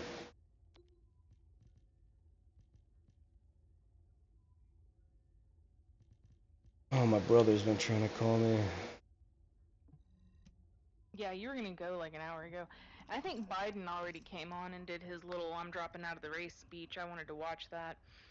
But what I've been like really encouraging people to do, because people have been like sending me these like fake videos of Camilla Harris and Oh, for like drunk and stuff, yeah. all this other stuff, and I'm just like, have you actually heard her speak? Like, have you like this is a fake video? Have you heard her speak? You know? And they'll be like, well, I just thought it was funny, and I'm like, you know, and I start breaking it down and I ask them questions and stuff, and so I've just been like, you know what? I'm like this election cycle because I've, you know, I'm very politically charged.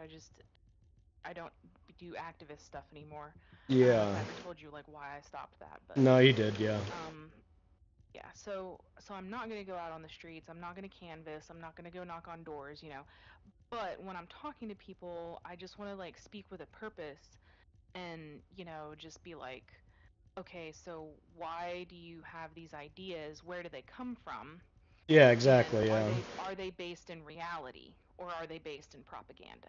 Yeah, I mean, in all likelihood, like, And I know people, like, a lot of people on the left hate on the Jonathan Hari guy because they see him as, like, right wing or, like, part of intellectual dark web or something, but, I really like what he says about all that stuff where it's like, I mean, because it's obviously true when you look at it, is that, like, people don't get their political beliefs or cultural, social, whatever, it's all the same thing. They don't get those from like reading books or watching videos or like thinking about things deeply. they don't get them from like intellectual. Usually, most people get those from their like cultural group that they're a part of. Their like social group, and I mean, same with religion and everything. Like where you're born and the people you grow up around, like that's usually where you get your beliefs from. And a lot of people like they'll like try to shuck those off or whatever at some point, but Or they'll go through something that changes them, like either they change groups or they have yeah, something exactly. That's what I was traumatic saying. happen to them. When they do that, they go to another group, you know, that like reinforces those beliefs and everything.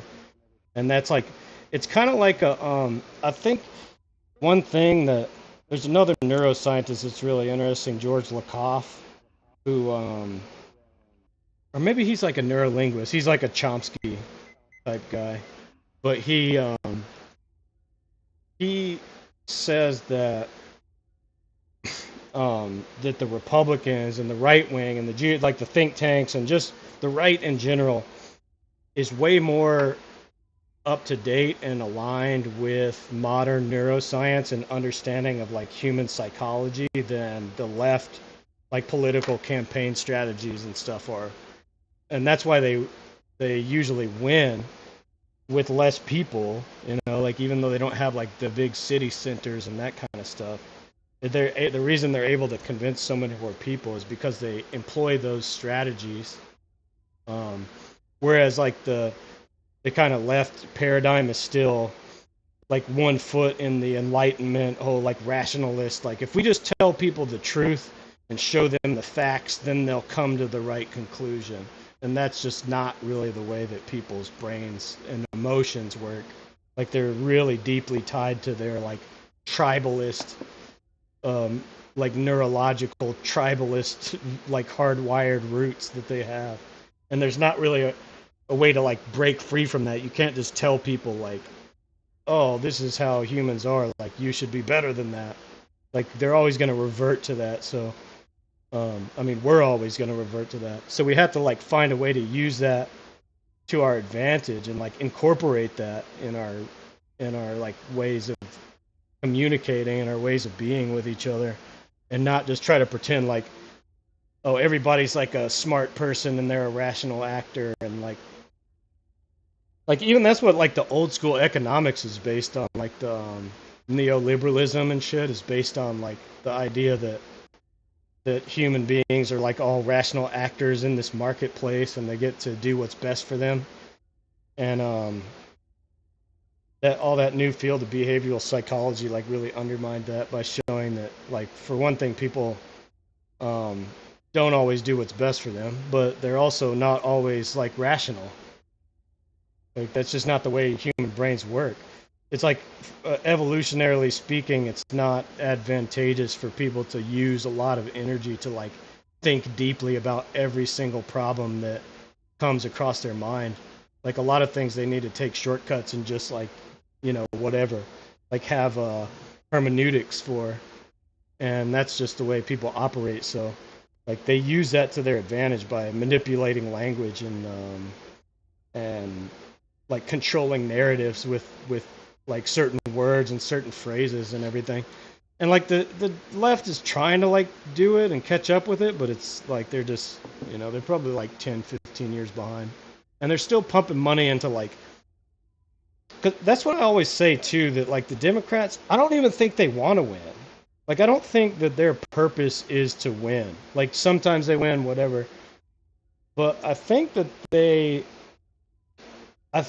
they're content to just play like blocker against any kind of like labor movement or left wing movement from actually taking shape.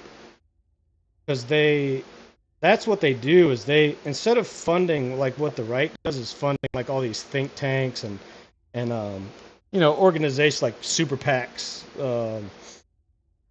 you know, like the whole Citizens United shit and everything, or like the Heritage. And, like those organizations are bankrolled with like so much money just trying to come up with ways to control and manipulate the conversation. And The Democrats, like the DNC, on the other hand, they tend to just like pump money into like left-wing grassroots organizations whenever they start up. And they'll co-opt them, like Black Lives Matter, and they'll try to like co-opt the language and they'll try to like win the hearts and minds of like all the people who are sympathetic to the cause of Black Lives Matter. And in doing so, they like essentially they dismantle the movement. And I think that's like what their whole function in United States politics is, you know. That's what they've done from the get-go. Yeah, Right? exactly. I don't know if you ever studied like FDR and how the parties switched platforms back during the Yeah, like with Nixon and the Southern strategy and everything. Well, it goes back to FDR, right? Because the Southern Yeah, that was Democrats, the era. That was where the Republicans shifted to becoming like basically super racist. They're trying to win the Southern vote, basically. They shifted to focus on like winning the Southerners over and stealing them away from the Democrats who were like traditionally owned the South. And the Democrats, FDR was a Democrat, and he was like, okay, but Mm-hmm. if you actually like you set aside all the feely good, oh, he, funded the national parks and he protected labor unions and stuff. What he did was he compromised with the socialists, with the social movement, Yeah. to give them enough concessions to get them to stop. Yeah, and yeah. to be content, right? And so, like, Mm-hmm. even though his legacy is like, oh, now we have the weekend and, all this Sure, stuff, yeah. he did some great 5-day things work for week, yeah. America. Yeah, but Yeah, like, yeah. if you look at it from like like a labor perspective, like, okay, he did just enough to stop the labor movement in its tracks. And then Sure, yeah. every single administration since then, both left and right. Yeah, and all those behind the scenes organizations like the CIA and the fucking NSA and all them, like they're all super conservative. And they have all one little chip at a time Sure, yeah. began to dismantle those concessions that FDR made with the socialists. Now, the Democrats they'll be like, oh, we stand for this and that, and then the Republicans will take power, and the Republicans will put in this fucking like crazy conservative policy, and the Democrats will just quietly keep it in place. Yeah, exactly, like, yeah. Everybody's freaking out about the Biden administration and how they're not doing enough on the border. Dude, like, the Biden border policy is the Trump policy. They've kept the same policy. Yeah, they didn't even roll it back at all. But then when Trump got in there, he fucking rolled back Obama's healthcare shit immediately. Like almost everything. They destroyed all that like healthcare legislation, you know. And the Dodd-Frank. And the Dodd-Frank shit that like was supposed to protect that whole fucking 2008 crisis from ever happening again. They rolled back a bunch of that shit. Yep. And fucking, I think that's what he's gonna do too. Like when he gets in there, it's just gonna be like doubling down on what he did last time, like just firing all the administrators and regulators that he can and replacing them with like his cronies. Yeah. I don't know if you've read Project 25. Yeah, I looked at it. Yeah. But and the thing about that too is that is not new, and it's not going away if Harris wins, right? It's not like, yeah, sure. Oh, if Harris wins, the fascists are just gonna like disappear. They're just gonna like I don't feel so good, Mr. Stark, and just like disappear into like. Yeah. Yeah, the Christian white nationalist people. Yeah. Yeah, like it's not going away. I was trying to explain that to my kid, that like the kind of like the voting blocks of the Republicans. It's kind of what we were talking about earlier, like the you have the like evangelical Christians, and then you have the financial conservatives, which are probably like a lot of them are a little more like socially moderate or even left, but they're so like compelled by the, my taxes shit, yeah, that they're gonna vote Republican. And then you have like and I think Trump really like gets these people going. It's like the red pill kind of like the machismo like patriarchy guys, And I think I was trying to explain it because a lot of people like leftists and like Democrat people I know they're like, why do Latinos like vote for Trump? Like why would they vote for Trump when he's talking about deporting them and all that shit? I'm like, dude, because he acts like how they want to be. Like they want to be like him.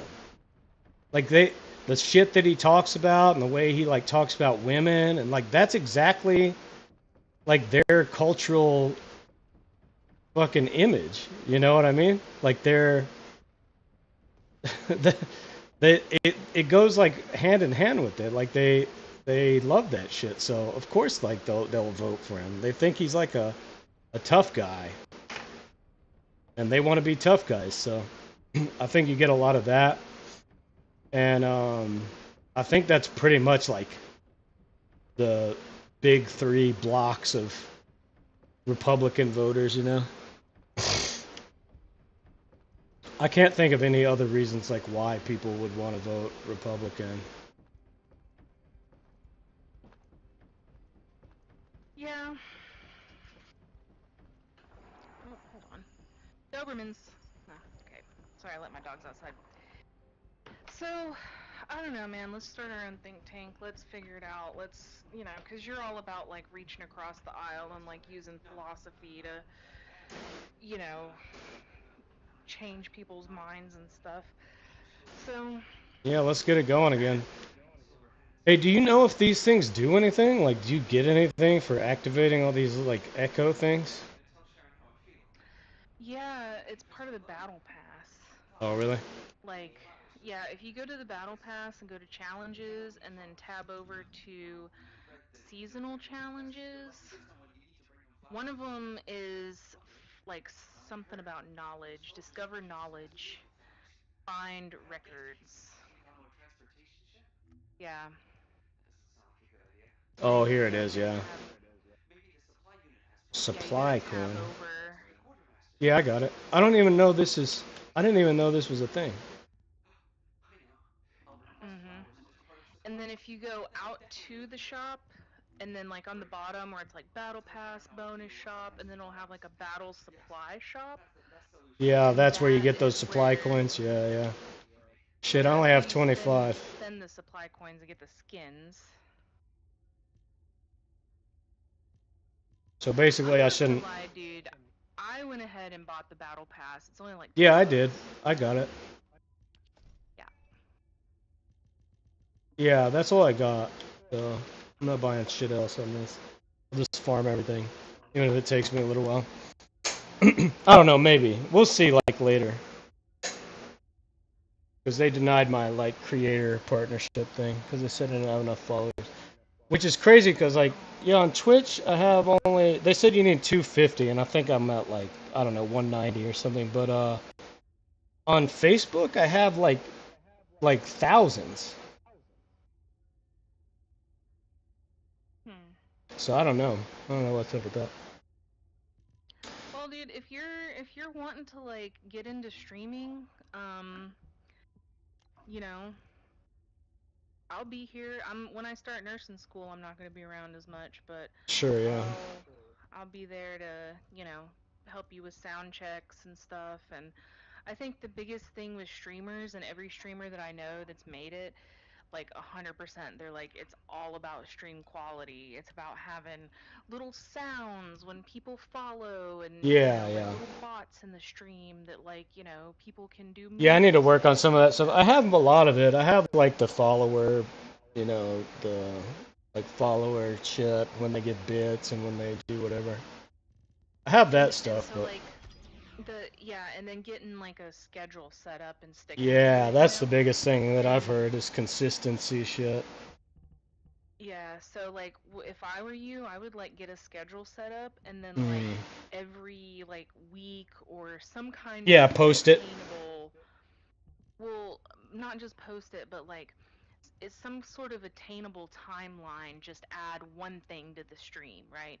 Like, okay, Yeah, this yeah, stream yeah. we're gonna have this new bot, and then the next stream this bot's gonna have this new Oh, I feature, see. and then Yeah, the next yeah, yeah, stream, yeah. yeah. No, I could do that. Just sort of like some milestones for the Discord and stuff too. Because I need to get my Discord set up like decently. I was telling Alejandro like that I kind of reconnected with a few of my friends from streaming like back in the 2020 that are still streaming, and just that like it kind of felt good because I've been kind of like asocial for the last I don't know 8 months or so, um, and it's like the first time I ever felt like I've recently felt like like I had some kind of like support or something, so yeah, I appreciate it. Yeah. Yeah, I think it would be good, because be a breath of fresh air, and Yeah, I love talking about politics. My partner's over it. He's over it. yeah, yeah. Alondra's not really. She's not really about it either. I mean, she will a little bit, but she gets tired of it pretty quick. She just she hates Donald Trump, and that's all. Well, But it's exhausting. yeah, yeah. Yeah. All right. Well, I'll talk to you later. All right, peace, man. Good games. Yeah. Thanks. See ya.